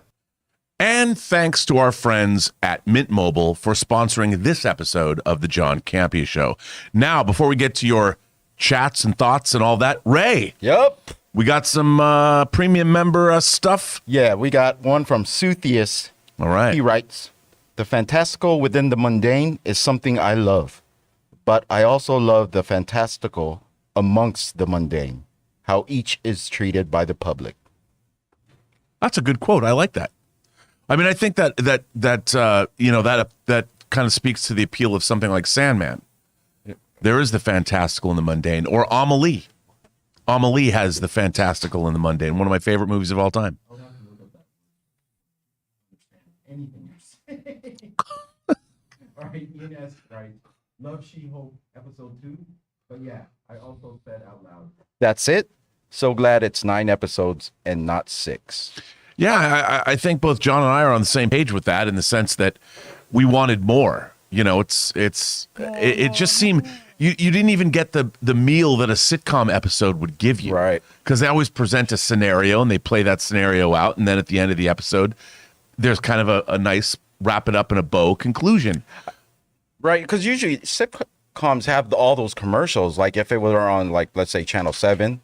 Yeah. Like, which makes it seem longer, but yeah, I noticed that too. The last one is from Chris Fields. He writes, "Signed up for Mint Mobile today. Now you just need Zevia to sponsor. Drinking it thanks to this show." Yeah, well, me too. I started drinking it because of John, and I have to say, I'm a big Zevia fan. They have they have their own version of Dr. Pepper that's pretty good. They got cream soda, they got ginger ale, they got cola, they got cherry cola, they got creamy root beer. Yeah, but screw them. I don't want to give them another moment of promotion. They have not sponsored the show. Screw 'em. But I do want to say this. Thanks to all of you guys. So many of you guys went and signed up for Mint Mobile. And I love hearing from, I've had a number of people write to me saying they really enjoying the Mint Mobile service. They're saving so much on their phone bill. I'm still really promoting them. But it's because so many of you guys did that Mint Mobile, we announced last week, they signed up to become one of the major sponsors of our show. Right. And we've got something a little special starting next week that is going to become a new part of the show that I'm really excited about, that's being made possible by Mint Mobile. What were you going to say? I was just going to say, it would be funny if just by Rob saying that, Zevia contacts him and sponsors him. It's about time. Well, the funny thing is we all became Zevia addicts. Yeah. I got it in my cup right now. All right. Let's move on to the super chats. What do we got? Let's see what we got. S Beam sends in a super chat. Thank you, S Beam. Nerd News Auto sends in a super chat. Thank you both guys, for the just to be support. supportive. Ben Rayner sends in a super chat and says, "So is Affleck still coming back for Aquaman 2? Because he only came back to make sense of the timeline with Keaton being Bruce Wayne. Over or under 20%, Keaton is in fact in Aquaman 2 again." Let's be clear about something. Who said the only reason Ben was coming back was to make sense of the timeline? That is stuff that we all made up. That is stuff that the online community made up. And also, Jason Momoa, I mean, yeah, they were driving. They came out of a soundstage or a trailer, and the Warner Brothers tour saw them. Yeah. But there's been no confirmation Ben Affleck's in Aquaman 2. Actually, I think recently Momoa cleared the air on that, and he said, "Okay, let's screw it. Yes, Ben's back. He's in Okay. Aquaman." So there's that. But as for why he's back or why they put him in, that's all stuff that the internet made up. And it may very well be true. But let's be clear that no Warner Brothers representative came out and said, well, yes, Ben Affleck is back, and the reason we're bringing him back is blah, blah. That's all made up. It's all made up. So we don't know what that is. My guess is my guess is they've known they were moving Aquaman 2 probably for at least a number of weeks now. They probably knew that they weren't going to be able to hit this deadline. Yeah, this is not weeks something ago. new. Right. So they probably brought in Ben already knowing about the change of date. So how that's going to work out, your guess is as good as mine, Ben. By the way, I could see David Zaslav bringing Ben Affleck into the fold, having made. Here's the thing. There's two components to it, though. For the longest time, I don't think the issue has been whether Warner Brothers could. I mean, as a want to bring filmmaker, back. as a director. Right. The question is, would Ben want to come back into this world? And I don't know for sure if he would, but if anybody can talk him into doing it, I think it would be David Zaslav. David Zaslav just got Matt Reeves to sign up for a long-term deal. Yep. If anybody can convince Ben to come back in, again, I'm not going to let myself get excited because I don't believe it's going to happen, but oh my God, I mean, if he could. I mean, Ben Affleck did direct a Warner Brothers film that won Best Picture. Yes, he did. And if I was David Zaslav, I'm like, ooh, Live by Night might not. Even that was a good movie. All right, we got to keep moving on here. We're Yes. falling behind here. All right, Michael Serta says, did you see that Funko posted their upcoming wave of She-Hulk pops? No. And one of them is Bruce's Hulk in a skin-tight blue and black suit. Looks pretty dope. I have not, but that's something we have not seen. Very interesting. We've seen images of her in that blue and black suit. There's like an image like from her back in the trailer. Huh. All right, that's it. Okay, so number one, no, I've not seen that. I'm a big Pops guy. I love my Funko Pops, but I've not seen that. Now I'm going to have to go look that up. Thanks for putting that on my radar, man. We shall see. What's next? We have to, Sam Fisher says, talking about horror comedy, my favorite horror movie is Tucker and Dale versus Evil. It's the reverse horror movie with Alan Tudyk and Tyler Labine. My favorite story about that movie. You guys, some of you have probably heard That me tell movie, by the story. way, is hilarious. It's so good. But true story about that movie. So, there it is. So we were at Comic-Con covering Comic-Con, and I was in this big press floor. This one entire floor was for press, and I was walking to a particular press event. And as we're walking down, me and my editor, his name is Chuck Norris. Yes, that's his real name, Chuck Norris. We were walking down the hallway, and one of the doors that we were walking by was a big Tucker and Dale versus Evil poster, because they were doing interviews in that room. And we were going off to another event, right? And we stopped at the poster, and I pointed at Alan Tudyk, and I turned to my buddy Chuck, and I said, I love this guy. And as I turn around to keep walking, Alan Tudyk is standing right there in my face. I guess he was just coming out of the room. And he had seen me pointing, I love this guy. Turned around, he's right there. He just looks at me and goes, and then I keep going on. It's my favorite story about that movie. But yes, Tucker and Dale versus Evil is great. It is great. All right, what's next? A lot of fun. Jeremy Seitz says, Rob, the good Canadian boy that you are. Oh, I'm not a good Canadian boy. What's your favorite movie set in Seattle? And dare we dream that the Mariners make the playoffs? He didn't say Canadian. I can't believe I missed this. Good Cascadian boy. Yes, because the Cascade Mountains. One of my two favorite movies set in Seattle. One is the beginning of the Parallax View, where there's an assassination attempt in the Space Needle.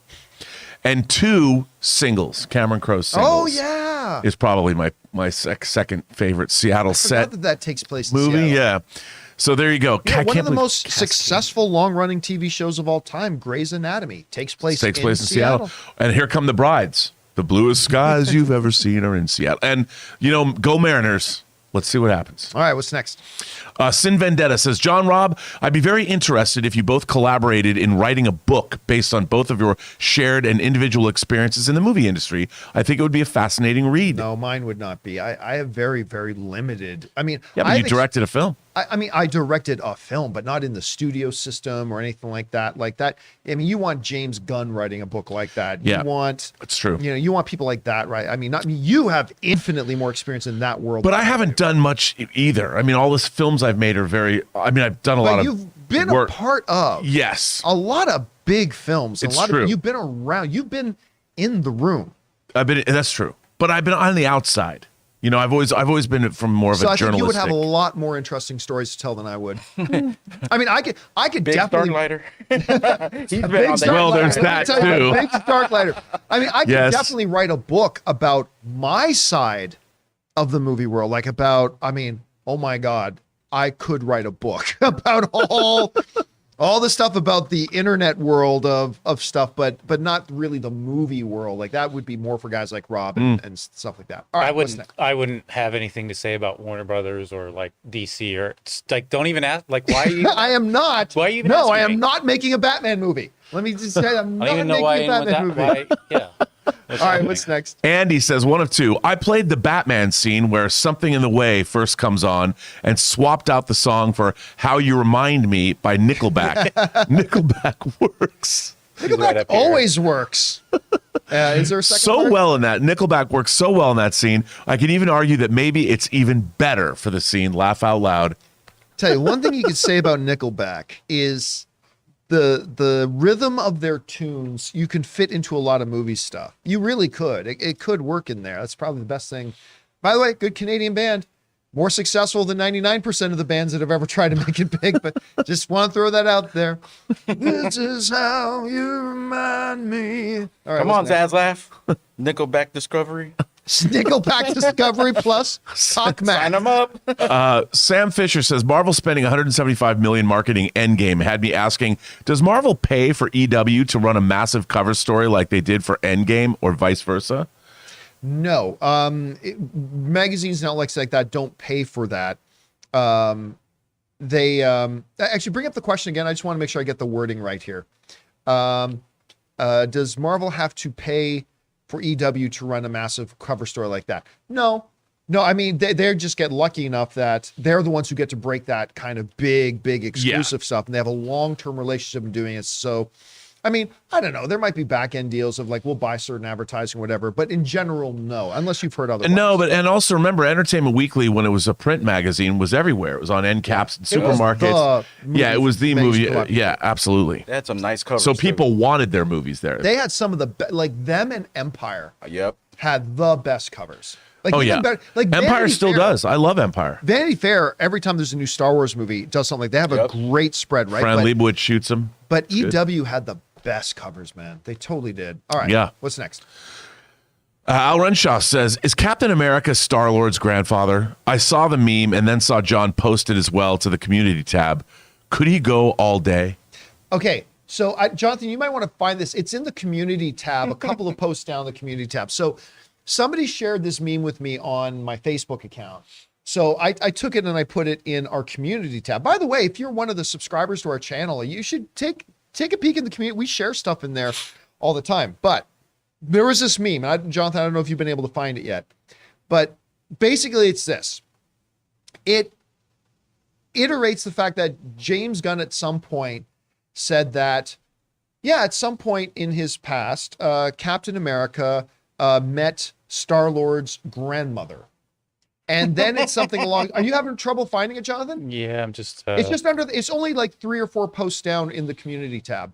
But at any rate, whether we can find it or not. And then the met him a thing, and then you see Star-Lord kind of doing that. Have you found it? Yeah. All right, let's bring that up here. And then like Star-Lord doing those. Yeah. Okay. So first it shows Hulk saying, Captain America lost his virginity to a girl in 1943 at the USO tour. Then somebody shows the quote that James Gunn says Captain America probably met Star-Lord sing. And then you see Star-Lord doing all the math. And I said, wait a minute. No, I don't think. I think the meme is great. I do not think it means that Captain America is Star-Lord's grandfather. It's like a 21, Probably not. 22 Jump Street moment when it goes ding. Ding! It's like, although best. it would be fun to say, it would be fun to say of Star-Lord that he has a celestial father and Captain America as a maternal grandfather on the other side. I love it. That's not a bad mix. That's going to be my headcanon from now on. Yep, the head It just can't is. All right, what's next? Al Renshaw says, nope, he already said that. Casino Royale says, another good candidate to head up DC Studios, Alex Garcia, Executive Vice President of Creative at Legendary, heads up the Monsterverse now. I have to tell you, I've known Alex Garcia for a long time because Really? he used to be Bryan Singer's assistant and worked his way up to producer. He's a great guy. He's really smart. He does a fantastic job, and he's had a lot of great experience. You know, like Feige, he worked on a lot of large-scale genre movies, stuff like Pacific Rim. That's a really interesting choice. I think he would be great. I didn't think about that, but he would be great to head up DC All right. Films because he's both produced and he's worked his way up in the industry. He's great. That's All right. that's a really good idea. What's next? Scotty Hale says, casting news for The Boys. Jeffrey Dean Morgan is joining for season 4. I like it. What about you? If only we had talked about that and made it an entire topic on the show. Can you believe it? No, in all honesty, I love it. Love it because Somebody like that. I love Jeffrey Dean Morgan, not just because he was John Winchester in Supernatural, but that's mainly it. I just think he's a terrific actor. You know what? He's one of the guys. I've met almost everybody in the business that I've ever wanted to be. He's one of the guys I have not met. I have not met Steven Spielberg, even though I've met his mom. And I've not met Jeffrey Dean Morgan. I would love to meet Jeffrey Dean Morgan. How I met Steven Yeah, Spielberg's absolutely mom. fantastic news, I think. All right, what's next? Collie Woolley says, hi guys, Rob, funny that you mentioned She-Hulk in 4K earlier because I just watched episode 2 on my new 65-inch this morning and OMFG, so beautiful. Yes. Except they don't stream In She-Hulk in 4K. No. So you may have been watching it on 4K TV, but you weren't actually watching it in 4K. It was upscaled. You Let him know, have his moment, John. Okay, Come yeah. on, man. I don't mean to yuck on your yum. You be the I'm not potty gonna yuck on pooper. your yum. All right, what's next? Daryl Best Wadley says, please watch the Mike Tyson Hulu show. It's great. I didn't know it was on yet. Also, I think Flash will get delayed to 2024 after Aquaman. No, listen, I'll tell you what. Honestly, if you're Warner Brothers, you can't delay it anymore. Like, I don't even think they should release it when they're going to release it right now. I think they need to move up the release date.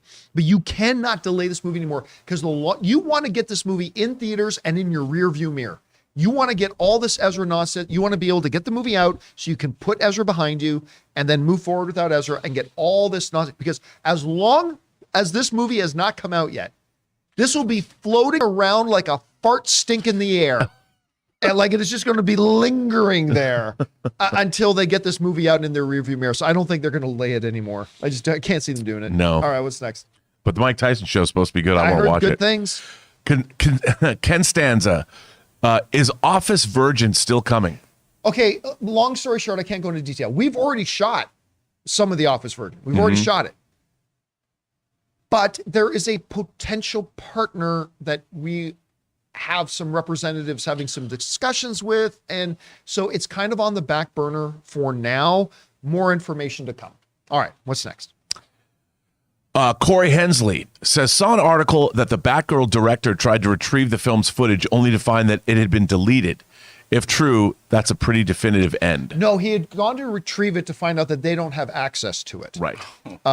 There really is no reason for WB to delete it. I can't see why they would, but they did prevent access to it because it's their movie. Right. What they don't want to have happen is somebody going in and downloading the footage and then sharing it around online. So it is Warner Brothers movie. So no, the footage, I believe what he said was, it wasn't that it was deleted, it's that they couldn't get in and they didn't have access to it, which is appropriate. This movie's done. They are no longer working on the film. It's no longer their stuff. So yeah, they changed the locks. They changed the locks. All right, what's next? Yes, they did. Jay says, what are your thoughts on the Demolition Man movie? I love Demolition Man. It's goofy. I enjoy it. That's the one where Taco Bell is basically taking over the world, right? Yes. Yeah, it's Sandra Bullock, it's Sylvester Stallone, and Wesley The mystery of the Snipes. three shells. The mystery. I will never understand. I've never heard a good theory about how does the 3 shells work? I'm just not. I mean, it's goofy fun. Yeah. And I think Wesley Snipes, I love watching Wesley Snipes in it. Wesley's great in the He movie, just is actually. tearing it up. Yeah. And it's fun. All right, what's next? Sam Fisher says, I watched that live stream of Hamill, Gaiman, and other cast members watching Sandman episode 6, like director commentary. It was super fun. Want them to do episode 11 next. I didn't watch that. I forgot it was on. I'll go back and watch that live stream. I can't wait to see it. I think episode 11 is a perfect other choice because they're kind of standalones. They work. That's the one with the cats, right? Yeah. Yeah, I'll be skipping that episode. Only the first 15 minutes is with the cats. Okay, well, maybe I'll fast forward. You should watch. It's good. Anna love it. All right, what's next? James Wheeler says, good morning, everyone. By the way, James sends in like a $20 super chat. Oh, Thank yes, you, he James, does. for supporting us on that level, man. Thanks, dude. Thanks, James. Good morning, everyone. I wanted to let you know, John, I just bought movie trailers, A Love Story. Oh, thank you so much for that, James. Yeah, it's still funny to me because I released the movie, a year and a half ago? That we actually put it out and released it. Yeah, about And every month still I get these revenue reports from Vimeo, which is where you can get it internationally, and from Amazon. I get these revenue reports. Everyone's like, wow, people are still renting it. That's and buying great. it. And thank you so much. I really appreciate the support, man. I hope you enjoyed the movie. All right, what's next? Collins E says, House Party was also promoted to theatrical. It comes out in December. Yeah, and that we skipped over that one. You're absolutely right. So the new LeBron James produced House Party, I guess they looked at it and said, this is better than we thought it was going to be. And it also was getting promoted to a theatrical release. Does that mean Kid and Play are going to have a new renaissance? I don't think so. Oh, I don't. wow. I mean, I don't listen. I'm not going to pretend I know enough about the movie. For all I know, Kid and Play are actually coming back. Although, did one of them die? I don't know. I can't remember. But I'm guessing they're not in this film. But I don't know. It could be maybe the they Top Gun Maverick of House are. It could Party be movies. the Top Gun Maverick. Kid and Play. All right. What's next? Andy says, glad to have Papa John Winchester on The Boys. I swear Eric Kripke is badly itching to have Jared, Misha, and Mark Shepard appear on The Boys. I would just so love it. It wouldn't mean anything to anybody other than Supernatural fans, but if you could find a way to get all those guys on the screen at the same time, it would be hilarious. One of the best moments ever in Supernatural to me was it was after Jeffrey Dean Morgan made his premiere in Walking Dead as Negan. And what's the name of his bat? Lucille? Is that the name of his bat that he's got wrapped in the barbed wire? I think the name of the bat is Lucille. So during the next season premiere of Supernatural, in the episode, the boys, Sam and Dean, they go to their trunk, which is where they keep all their weapons. They open it up, and Dean pulls out a Lucille replica. It's a bat wrapped in barbed wire. And I think like the brother says to him, he says, where'd you get that? He goes, this was Dad's. He never let me use it, but I think this would be good for today. And then after that episode came out, Jeffrey Dean Morgan got on Twitter and wrote, boys, I told you not to touch my stuff. It was just so great seeing all the worlds collide. Just as a Supernatural fan, it made my heart smile. I loved it. All right, what's next? Nice. Sam Fisher says, Matt Shakman is a great choice, but I still like someone like Brad Bird, Peyton Reed, Spielberg, Krasinski, or the Everything Everywhere All at Once directors, the Daniels, more. Yeah, I think listen, if you went out and did a poll about, hey man, who should direct this Spider-Man Homecoming?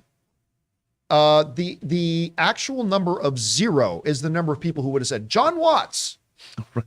John Watts should direct that. Nobody would have said that. And look how it turned out. Yeah, I agree with you. There are names I would have higher on my list. But this is why when people ask me, John, who should direct X? I normally say I don't really do X director directing X movie, or John, who should be cast in this? And I say I don't do X actor and X role thing because you never know. But in my fantasy mindset about, I would have a couple of names of directors that would be above Shakman, but he would be a good choice. And from there, we would just see how it goes. I always say, do you remember that game? It was Monkeys in a Barrel.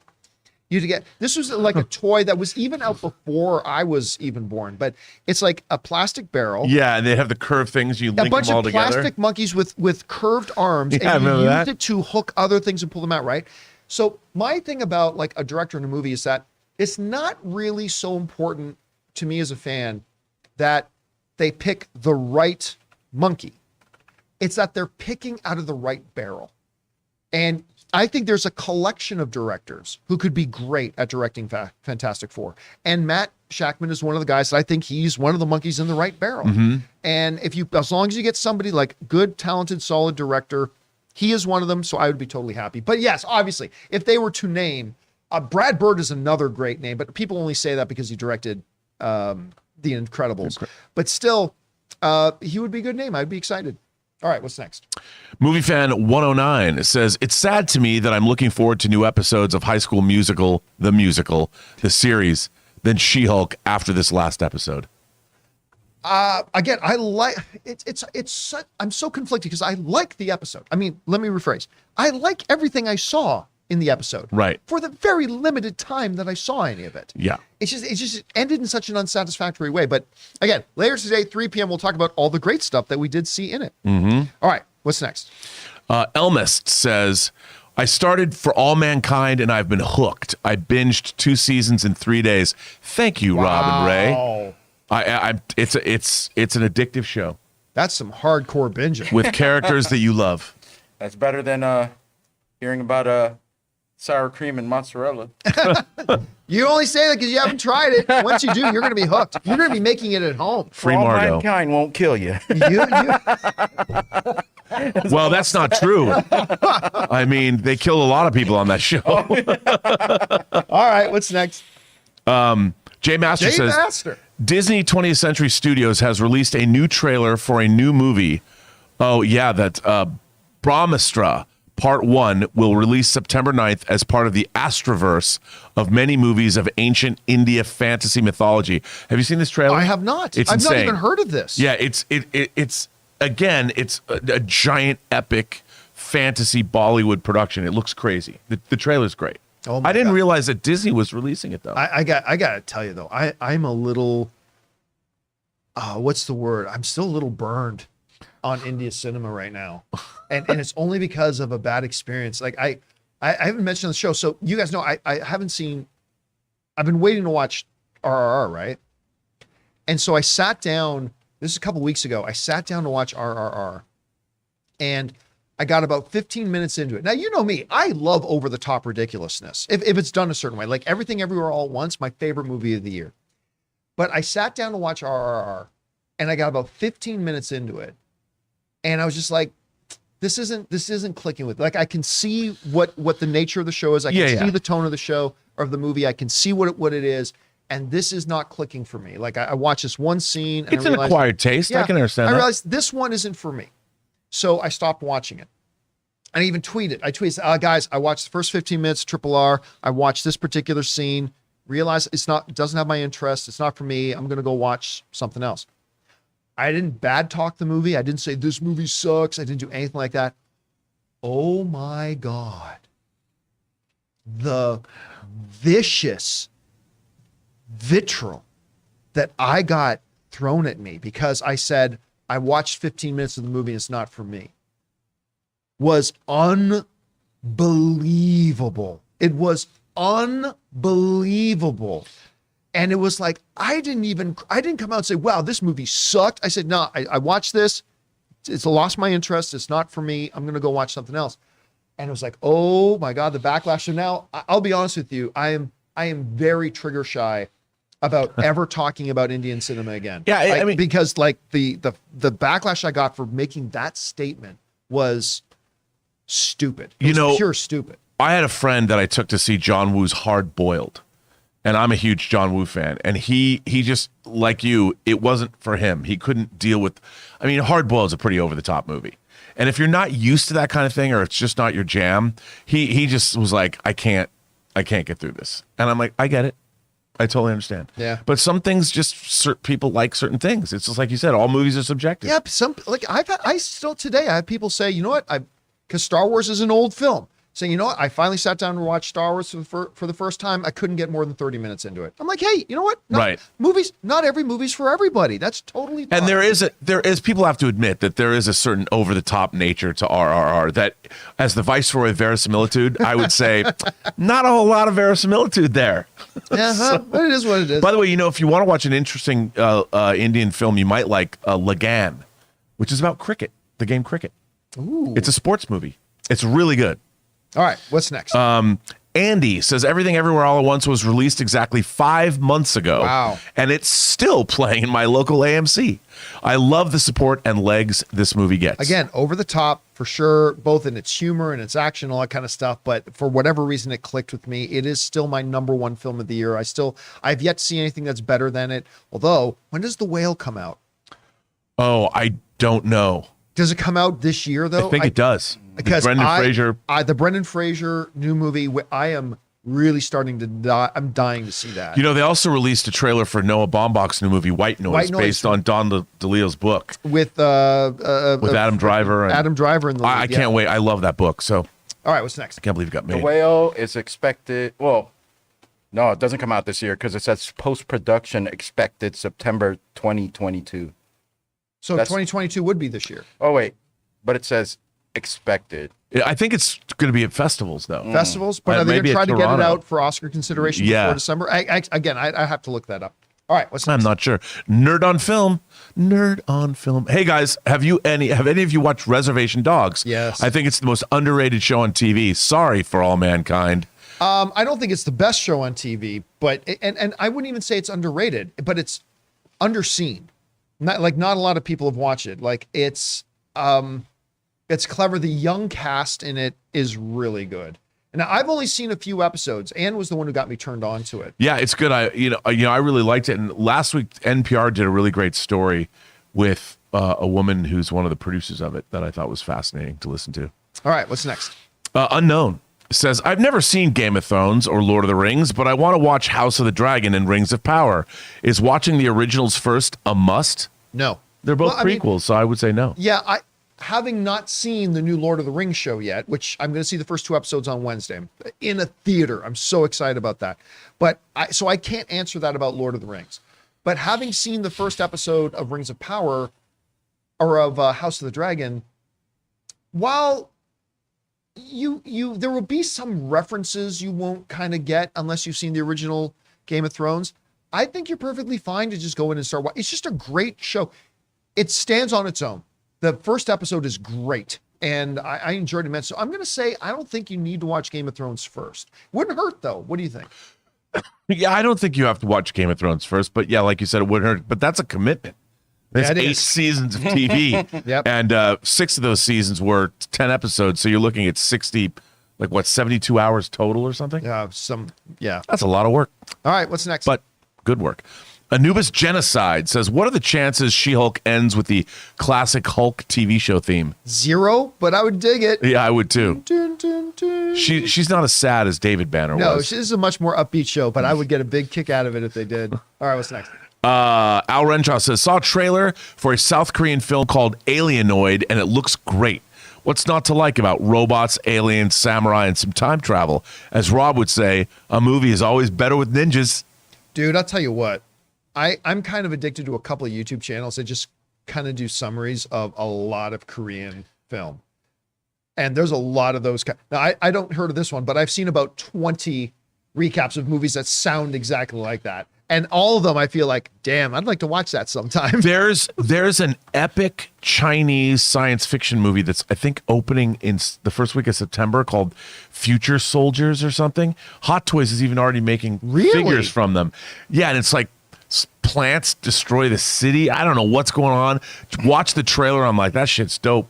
Bring it on. All right, what's next? But that's Chinese. I love Korean cinema. I love all Asian cinema. Thomas Tulak says, what MCU character do you think smells the best and the worst, and why? I have no idea. All right, let's move on. What's next? No worries. What's next? Maybe Rocket, even though he's my favorite.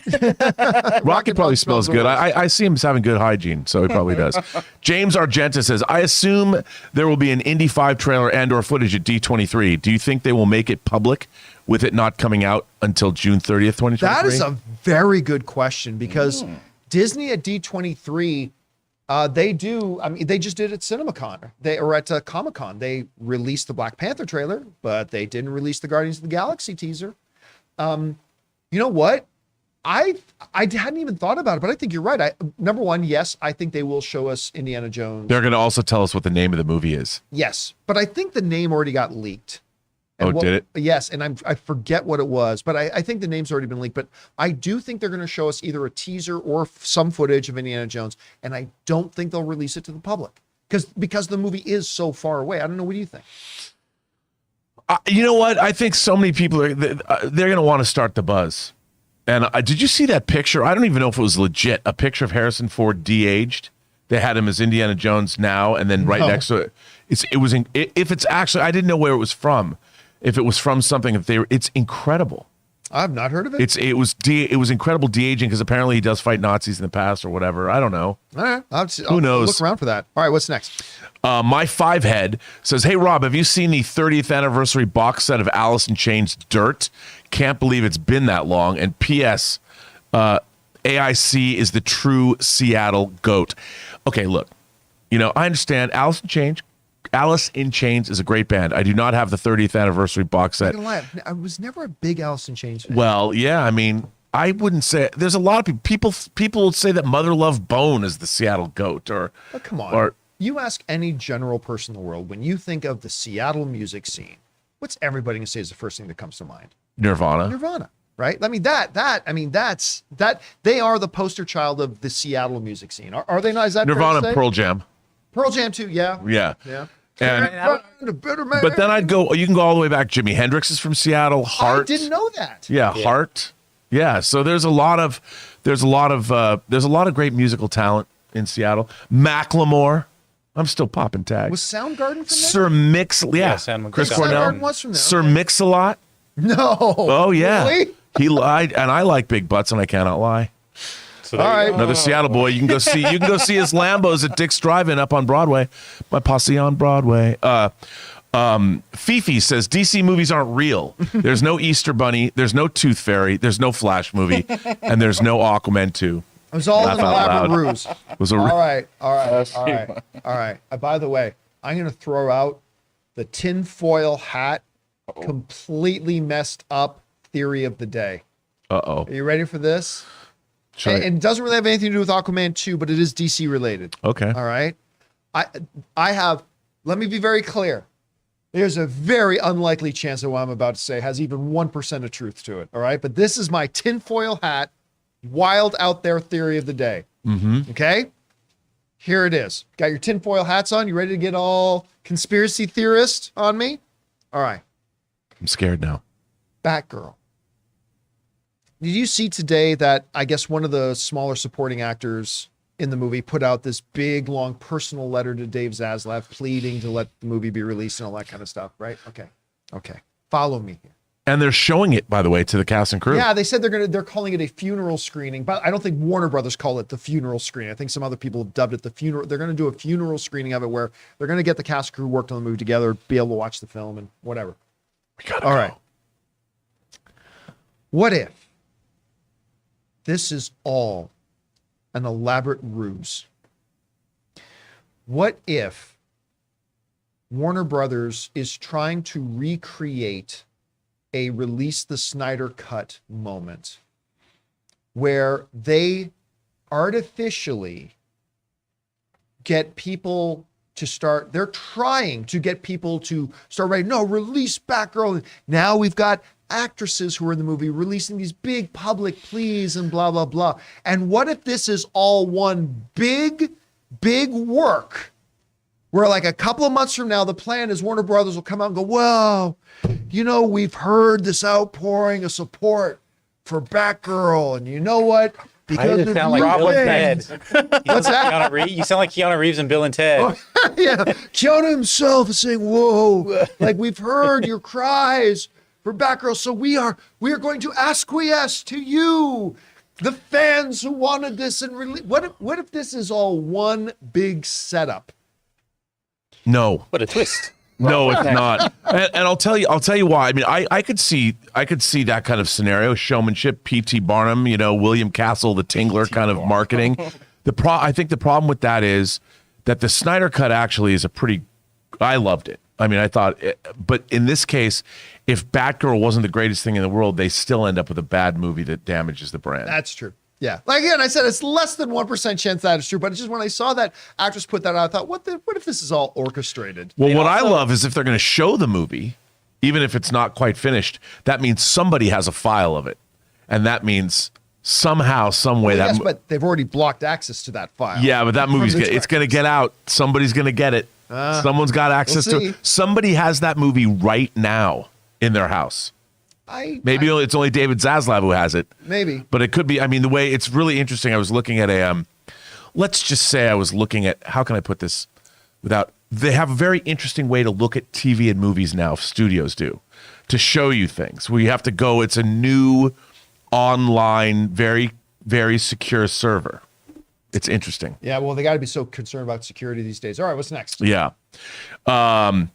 Rob's psychotic groupie says, kiss, kiss, bang, bang, Rob.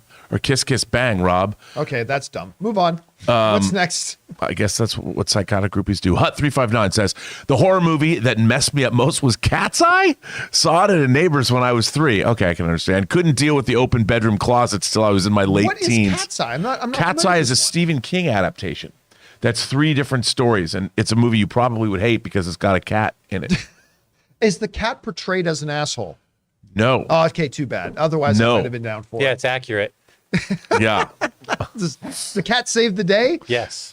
Screw that. Although I do got to say, I'm moving the PlayStation 5 into the TJCS theater, Yes, yes. and I'm going to try getting that Stray game. yes, yes. I think I'm going to physical give that media. Stray game a shot. Well, it's good you're doing I've heard that, good John, things about because it. I actually ordered something for you today. You'll Is get it in another October. PlayStation 5? You'll get it in October. All right, what's next? Let's see. Got to scroll down. Srujan says, regarding yesterday's super chat from Ron H., the movie name itself is Iga, means fly in, is that Telugu? Not an abbreviation, an Indian adventure movie. So cool that he saw my super chat and watched it. I love that movie. You know what? As soon as we were done the show, I think it was my assistant Taylor brought up, what was it again? EEGA? Yeah. Right. EEGA is actually the name of the movie. Right. It wasn't an abbreviation. We're like, oh, we didn't know that. And but it looked like an abbreviation. Isn't Telugu, that's the same place where RRR, it's not a Bollywood movie, it's from that, and that's the original language of RRR. I think. Yeah, so because they wrote that in, we did have it looked up. It's like, oh, it's actually a film. Like, so thank you for reminding us of that, man. Appreciate that, dude. I got to check it out. What's next? Dwan Williams says, one of 2. May I ask, what is the rule regarding book spoilers for House of the Dragon in Super Chats? Is there a part 2? Oh, yeah. Asking, because I can see quite a bit of heartbreak for John based on how much he liked the Rhaenyra-Alicent relationship in episode 1. Yeah, so listen, I've also done, after watching the first episode of House, because I'm not like a hardcore Game of Thrones fan, but after the first episode, I went back and started watching like a lot of, here's the history of Westeros Yeah. and Valeria and all that kind of stuff. But, you know, that's a very good question. And I'm glad you're asking this question because, you know, there are people who have read this book and know what's coming. And even in open spoiler discussions, we're talking about stuff that now everybody has collectively watched together. Yeah. There are things you know that other people don't. I have unfortunately found out about what goes on with that relationship later on, and I wish I hadn't. But you're right. It's a tricky scenario that I don't really have a playbook for. Well, as somebody who spoils the heck out of everything, I think I should be the one to speak on this. And I think, John, if you can only go so far as to what's been aired. Yeah, I think that's the safe thing to do. Because I would not have wanted people to know about the Red Wedding. Yeah. You know, you wouldn't want people to know about that. So I think if something is aired, that's as much as you can spoil. Yeah, I mean, agree. You know? Yeah. And it's because, look, the reality is less than 5% of the people watching the show have read those books. Right. I think 5% might even be generous. So I'm so glad that you brought that up. That's a very thoughtful question to ask. And I think the answer is, yeah, probably don't only discuss in a spoiler terms things that have come out on air. I think that's I'm only glad fair. that you asked, man. 6 years ago. 6 years ago. All right, what's next? John Bon Art says, well, I'm on the Movie Pass wait list. Feels like I'm going back to an abusive ex. Did you see this? Did you see? I tweeted out, I tagged you in it. The Movie Pass site went down. Like if you wanted to sign up for it, crashed. Everyone went to sign up for it. And did you see the email that they sent out to people that like the CEO is like the CEO like wrote this email, guys, listen, I know somebody else took over my company and they totally mismanaged the company. I am not them. Like it was like this totally like, yes, the name of the company is still MoviePass. I'm not those people that ran it into the ground. This isn't the way to start a new business. Yeah, it's isn't it? This site crashed from people signing up for it. I mean, there's still a draw there. So if I use your movie pass and go to the movies, how do I know it's not going to crash and I'm going to be able to I don't even not? know how you use these things yet. Like, I have no idea what the plan is. What about the people who couldn't stop them from charging their card and they're still on their files? Do they just continue their membership? Yeah, I mean, I just don't know what, like, all I know is that there's a $10, $20, and $30 tier. But what do the tiers do? I have no idea how this thing's going to work. But I am interested. I'm interested to see what they're going to do. at least we can make fun of it. Yeah. I But mean, listen, I'm not going to lie. I hope for the best for them because the guy who created MoviePass, when he was running it, it was a legitimate good service for movie fans until he wasn't running it anymore. And then Helios took it over and they got the clown show in there that ran into the ground. It was a good service for film fans at the time. So I hope this guy's able to succeed. the only thing that could make me happier than them trying to bring back movie pass is them trying to make Quibi happen again. You know what? The short form content thing. It didn't get its chance. All right, what's next? Dr. Stinky says, hey, John, I just saw some Harley Quinn. So good. I haven't seen the new episode. The last episode I watched was when Joker became mayor. So I haven't seen the new episode. Thank you for reminding me. That's what I got to watch as soon as I get home. Thank you. All right, what's next? Ismail Vallejo says, what did you guys think of the 1973 film Badlands with Sissy Spacek and Mark Sheen?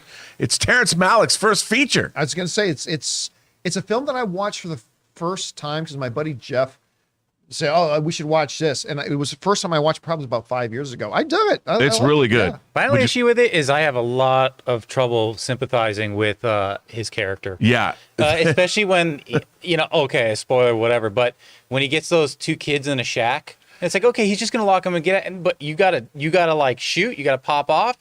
Screw this guy. I checked out on that movie after that. Well, it is called Badlands. Yeah, It is called Badlands space right into a rock. Matthew Medina says, I have to put some respect on Matt Shakman's name. He also directed a whopping 45 episodes of the highly underrated It's Always Sunny in Philadelphia, one of the best comedies of all time. I had no idea about that. I didn't either. All I know is that I've never seen an episode of Always Sunny. Oh, I have.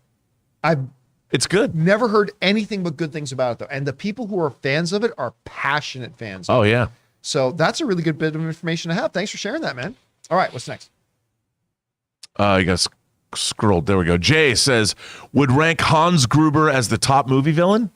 No, Darth Vader is the all-time greatest movie villain, but Hans Gruber is definitely top 3. Like Hans Gruber is definitely top 3. Without Hans Gruber, the Bruce Willis non-Christmas movie, Die Hard, is a pretty memorable action film. With Hans Gruber, it's one of the all-time greats. But so I'd say he's a top 3, but without even something remotely close, Darth Vader is the greatest screen villain of all time. That, at least to me. All right, what's next? Dildar says, can't wait for Rop Sucks. It's already getting hate just because there's diversity in it. Oh, Rings of Power. Rop. It wasn't okay. Can't wait for Rings of Power. Sucks. It's already getting hate just because there's diversity in it. Oh yeah, again, you get a lot of people that bring their own political agendas to these things, and they're already proclaiming that the show's terrible when they've never seen it. And listen, I may watch it and come out of that theater and go, that was terrible. I mean, how many times have you seen me go into something that I was super excited about? I come out going, wow, that wasn't it. And maybe Rings of Power will be it, but I ain't gonna say that it's great or that it's terrible until I see it. But yeah, again, it's a lot of people bring their political agendas to a piece of entertainment and art, and that's unfortunate. Also, it could be a great show, but a bad adaptation of Tolkien. Oh, it might be. But again, Civil War was a bad adaptation of Civil War. Exactly. Like, you've got to judge pieces of art on their own merits. You've got to take a movie or a TV show for what it is, not for what you wanted them to do, right? You can't do that. Otherwise, it's folly. It's just pure ridiculousness and folly. I mean, I have a friend who is a hardcore, I mean, the hardest of the hardcore, like Stephen Colbert hardcore about Tolkien. He hates Peter Jackson's Lord of the Rings movies. Oh, I know Hates them. I know several hardcore Lord of the Rings fans that hate Peter Jackson. Yeah, that's what's funny about it is people went with that argument, right? Because they're like, "Oh, well, this is the masterpiece." When that came out, people were panning that. Certain people were, yeah. But certain even people. Adam Scott on Parks and Rec, even his character was like, well, actually, I'm not. He's the big geek character. Right. Actually, I'm not a fan of Peter Jackson's interpretation of the. Like even on Parks and Rec, they talk about that, right? Right. So, I know, whatever. It's funny. All right, what's These people are everything sucks everywhere all at once. That's all they can do. Vixter 5001 says, as Top Gun is now on digital, Top Gun Maverick, have they resolved that lawsuit? I was curious to hear how that would pan out. I don't think it's been resolved yet. I think you're going to get a long period of time of discovery, of affidavits, of testimony, and all things that happened before. And then it's going to probably 99% chance it's going to go to an arbitrator. And then this will get settled before it ever goes to Can you imagine how the people that are suing the family of the person who wrote the original their article, dollars just went up. they're just looking What at they're asking just for now has gone up a lot. Their lawyer's a really happy person right now. Yeah, this is going to end with Paramount writing a check. A big check. It's probably not as big as you might think, but for you and I, Yeah. it would be a very big check. This will end with it's never going to go to trial. Paramount's going to cut a check, and then everybody's going to be happy. I could pay off my mortgage with what they're going to get. Yes, I think several of our mortgages with what they're going to get. All right, what's next? Alan Ling says, hey, John and Rob, will you guys have a D23 meetup? Yeah, they'll probably meet up. John and Rob will definitely probably meet Yeah, up. we'll Rob hang and out. I'll definitely grab a We drink or should, two. though, at the bar. Like, those two hotels are great. Here's the problem. I've gotten in trouble a couple of times at different events where I say, hey guys, I'm going to have a meetup at blah, blah, blah. Oh. But I never got the permission of that place to do that. And all of a sudden, like 40, 60, 80 people show up who are not paying customers that just show up there. And like the owner will just get really upset. It's like, you can't have all these people in here. You never asked us if you could have a meet and greet here. So, I mean, I don't know. We might announce that, hey guys, at like 4:00 this afternoon, Rob and I are going to be hanging out at something. The bar at the Hilton there is a huge place where hundreds of people can Yeah, hang so out. I'm not saying we will do that, but there's a chance. Yeah, there's a chance that maybe the day of we'll get on social media and announce, or we'll get on our guys. Always keep an eye on our community tab on the YouTube channel. Maybe we'll jump at the community tab and announce, hey guys, 4 p.m. today, me and Rob are going to be here. Want to come by, say hi. Find a nice shady outdoor spot. Yeah, a nice shady outdoor spot. Maybe we'll do that. All right, what's next? Come to the parking structure. Al Renshaw Bring your says, wallet and no friends. Come Meet alone. me on Death Mountain. Meet me on Death Mountain. Al Renshaw says, I got to ask Chris and the crew, have you heard of or seen the unaired American Sailor Moon pilot that apparently a YouTuber uncovered? I didn't even know they made one. And never heard of it.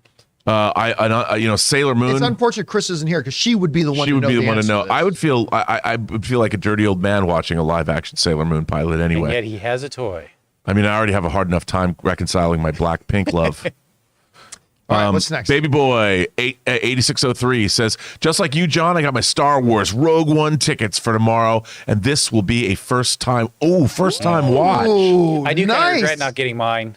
I regret not getting my ticket. Are they all sold out? I don't know. Maybe I'm gonna check if I can find.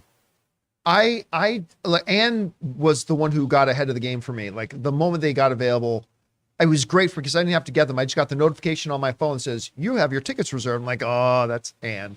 My wife is always taking care of me.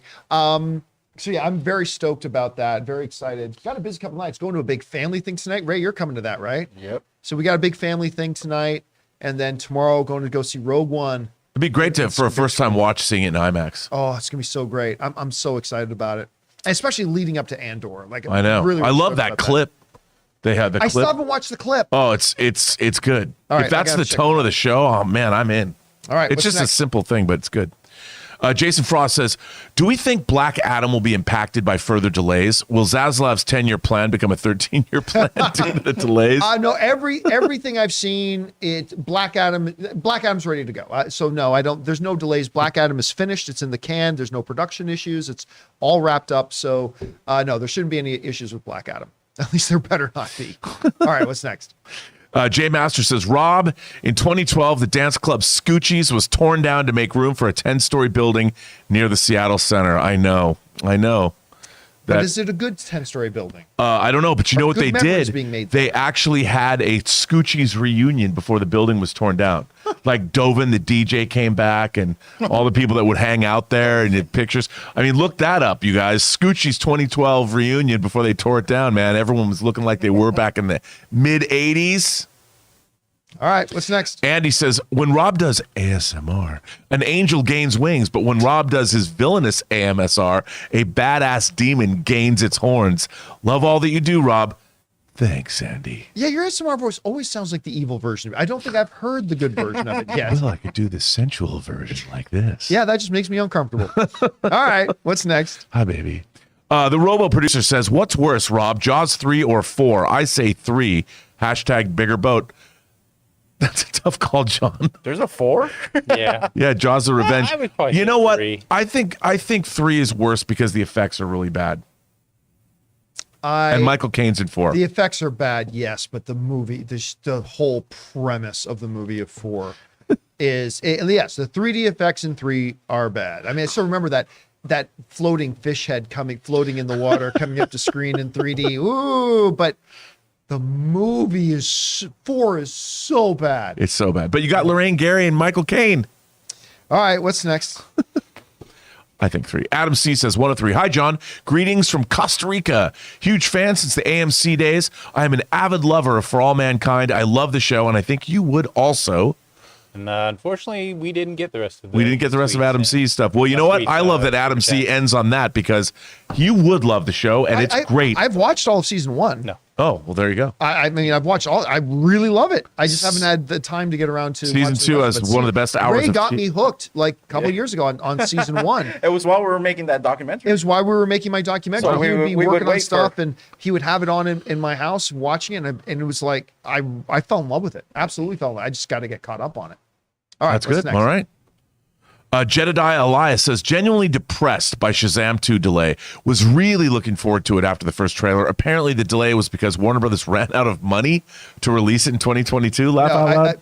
Again, that is completely not true. It is not what the Hollywood Reporter. They brought it up as a speculation thing. Like it could be that the Deadline, who broke the story, definitively said this was an issue of production stuff, which backs up what James Wan told us at CinemaCon months ago when James Wan announced to the exhibitors, I'm not 100% sure this is going to be ready in time.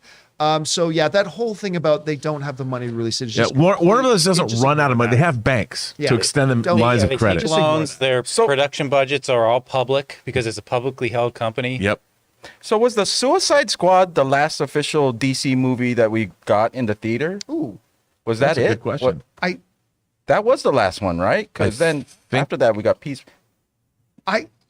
property that was in the movie think you're right. I think you're right. I think that was the last The movie that Suicide came out. Squad, James Gunn. Yeah. Yeah. Mm-hmm. Unless I'm forgetting about something. Unless which I that might just be. released on HBO Max. Oh, well, I Was mean, that Batman, HBO? No, it Max came out only? theatrically too. Yeah, Okay. it was released in theaters and HBO Max at the same And there's time. It the was during Batman, day. but that's not DCEU. That's right. There's Batman, but that's DC, not DCEU. But it is Warner Brothers. All right, what's next? It is. BJ sends in a chat and says, if Disney made shows with the long-term goal to monetize their complete form as part of a library, would that affect how it's written and maybe why episodes feel incomplete when viewed individually? No. I mean, look, you don't make your coming out of the gate thing unsatisfying for what will be later. It's no, because you never get a second chance to make a first impression.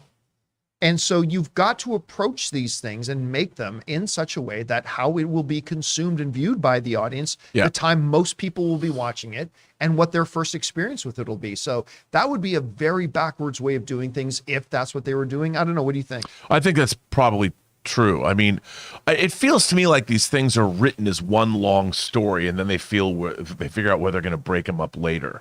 Yeah. I mean, they don't feel like single episodes of a TV show, even though they have different writers and directors. But like WandaVision felt like Matt Shakman directed the whole thing.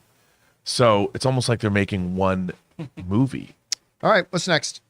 Seconds from Disaster says they finally addressed Tiamat sticking out of the ocean in a little article headline, but still well, nothing about Arishem the judge. We can't discuss that. We can't discuss that. That's something that's come up later. We'll discuss that stuff on the open spoiler discussion after show later on today. All right, what's next? V sends in a super chat, one of two. I wanted to see Evil Dead 2 at the cinema. I was 11. Wow. Never came to pass. I had already seen the first one on VHS, but it looked like plasticine monsters. Is there the second one there? That's all we got. That's all we got. I mean, okay. The effects in the first Evil Dead are plasticine monsters. It's got goofy stop motion. It's still awesome. Come on, man. Come on. All right, what's next? It's still good. A fan of Peanuts says, John, you said Tom Cruise is too old at 60 for Top Gun 3. No, I did not. Harrison Ford is 80 and about to crack the whip. How come one superstar is too old and not the other? No, God, one of the things that drives me most crazy in this job is the straw man stuff that people come in. Like, man, this thing is hot. John says all hot things are bad. No. What I said was that right now, Tom Cruise is now in his 60s, right? He's got a number of action films that he's already got lined up for a while. At the very earliest that you could do this is at 65, right? You cannot be flying U.S. military when you're 65. You can't. And so I also believe Tom Cruise is transitioning into a new stage in his career. After he gets like the next two Mission Impossible things, he's got that outer space movie he's doing. I mean, look, actually, when I say 65, that's actually probably being way too narrow. It's probably wouldn't be at least another 6 or 7 years until such a thing came out. And look, so is it impossible that somebody look at Sylvester Stallone doing Expendables movies? Of course, you can have an older performer still doing action kind of things. But for the context of the U.S. military in the Navy, and which this thing takes place, right. It's just no. And that's why. So I never said, well, Tom Cruise is 60s. We can never do action again. No, that's not what I said. And it's certainly not what I believe. Plus, the whole point of Top Gun Maverick is that they're ending this kind of aerial combat and anyway. That is a big theme of Maverick itself, that this era of pilots is going away. By the time you make this movie 6 years from now, or 7 years from now, what's the status of that even going to be? And so I don't know. Anyway, that's just kind of my take on that. All right, what's next? Dave Wilson says, they need to stop delaying movies. I'm 51. I want to see as many of these as I can. And I've already had to wait 9 years for The Flash. You literally have had to wait 9 years for The Flash. That's the thing. You're not even joking. We literally had to wait 9 years for The Flash. It's absolutely crazy about that. Yeah. Come on, guys. Get this stuff together. Get it right. What's next? Been 82 years. Crashing Coyote says, John, 5 years since Aquaman. Why are you so short-sighted? You're acting like we didn't wait 2019 years for one. And Jeffrey Dean Morgan is playing Tech Knight in The Boys. Well, nobody's reported that. That's a speculation. Maybe that's, I don't know if that's true. We had to wait. Listen, 2019 we have years. seen longer gaps in between. We were just talking about Top Gun. We have seen longer gaps.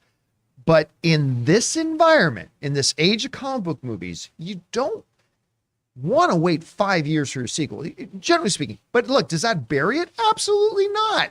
Absolutely not. But I'm just saying, it's like if you had asked the producers and everything when they released Aquaman 1, you think you'll have your sequel out in 5 years? They would have gone, oh no, hell, long before that. Because it's just the cycle of the video game. But again, or the comic book stuff, but it doesn't sink it. It doesn't sink I also want to point out, we have not been waiting 2019 years for an Aquaman movie, because movies have only existed for about 120 years. So we've only waited 120 years for an Aquaman movie. And then you have to go back to when the character was invented. So the character didn't even exist. So it hasn't been that long. All right. And also, that's just AD. That's just AD, yeah. I mean, so really, if you want to get into it, but we won't. All right, what's next? Kaylin Edwards says, do you think the delays in Aquaman and Shazam has to do with Ben Affleck and possibly Henry Cavill coming back? No, there's absolutely zero chance of that. Me too, I think. Yeah, no chance of that. All right, what's next? Cam and Zay says, Sends in a $20 super chat. Thanks, Cam and Zay. I guess it's because there's two of them. First wrote to you on Moon Knight, episode 2, open spoiler discussion. Just started a reaction channel and wanted to thank you for inspiration. We're now at over 3,000 subs. Wow, that's huge. Keep being an inspiration for us all, John, and thank you again. Well, listen, I've always said I think all movie fans should get involved to one degree or another of their own blog, podcast, YouTube channel, whatever. Not just because it's contributing back to the fan community, but because it's a great way for you to engage with the object of your fandom. So I think that's great for you to do that. And thank you for being here, man. I appreciate that very much. And good luck with your channel. Yeah, congrats 3,000 on subs that. is huge. All right, what's next? Inventory says Netflix Sandman did something right that adaptations like Cowboy Bebop did not. What can other adaptations like The Last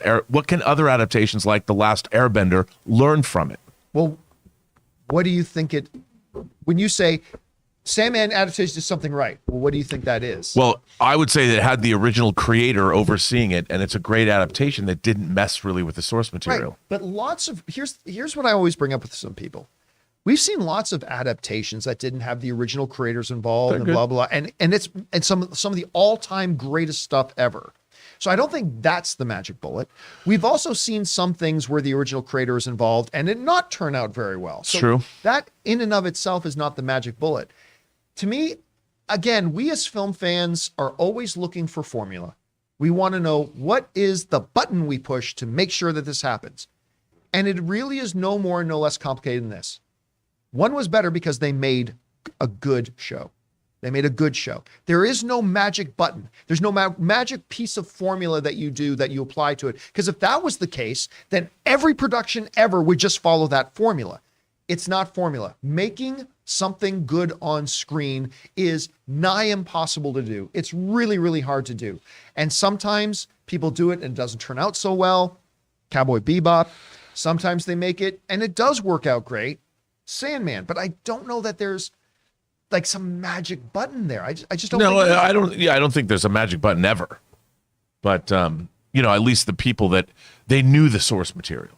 I think a lot of people who get to adapt things sometimes aren't fans or didn't know it and get hired to do it, don't have a particular love for it. But like and then sometimes they try to figure it out. source material does not translate well to a screen. Like Foundation. Like Foundation. Sometimes you've got to do adaptation. You got to change. So again, even that in and of like being faithful to the source material is not always the right thing to do because the source material may work great on a page, but may not translate as well on the screen, right? I agree. Yeah. So it's a convoluted thing. It's really tricky. That's why I'm in awe of people who make great television and movies, because it's like somehow they find magic in a bottle every time. It's alchemy. I've always said there's a bit of alchemy in it. If you want a good lesson, watch that Terry Gilliam and Johnny Depp kind of like documentary about the Don Quixote movie. Thing? Yeah. And then you'll understand. All right, what's next? Well, Dr. Bright says, would you rather be a Supes or a Black Adam? Superman. Yeah. Me too. Easily Superman. Like that answer. Yeah. Superman or whoever. The only other possibility is Batman. But other than that, yeah, Superman. Superman every day of the week. All right, what's next? Looks like we just have some support coming in from Chris Vinciano and Marie Seafring. All right, and we got one more. We just got one from Station. He writes, have any of you seen the Netflix show Barbarians? If so, did you like it? Season 2 release date was just announced for October 21st. Bring on the filthy. Barbarians. Whose show? Barbarians on Netflix. But whose show? On It just says It's on Netflix. It's on Netflix. I've never even heard of it. I haven't either. We'll check it out. Imagine that. Netflix doesn't promote something that they have on there. Yeah, I unfortunately have never heard of it. But thank you for putting it on our radar. All right, guys. That'll do it for today's installment of the John Campea Show. Thank you so much for being here and making this show part of your day. Again, guys, don't forget, today, 2 hours from now, about 2 hours and some change from now, at 3 p.m. Pacific time, we are going to be doing our She-Hulk Episode 2 open spoiler discussion after show. We're going to be talking about She-Hulk and all of its open spoilery goodness. And do we got that graphic there, Jonathan? Boom. Boom, there it is. So make sure you guys come back. We're going to talk about it. And I just saw what Ray did with the Marvel logo at the top. That's been there. I didn't even notice that. That's how Oh, man. he slips that stuff in. Anyway, make sure you guys come back and join us for that. All right, guys, don't forget the John Campea Show returns again tomorrow. Chris Carr will be back, of course, joining us as well. So for everybody in the room, guys, myself, Mr. Robert Meyer Burnett, having joined you guys in the live chat here, Ray Ora, and of course, running the show today, producer Jonathan Boyko. My name's John Campea, and until next time, my friends, bye-bye.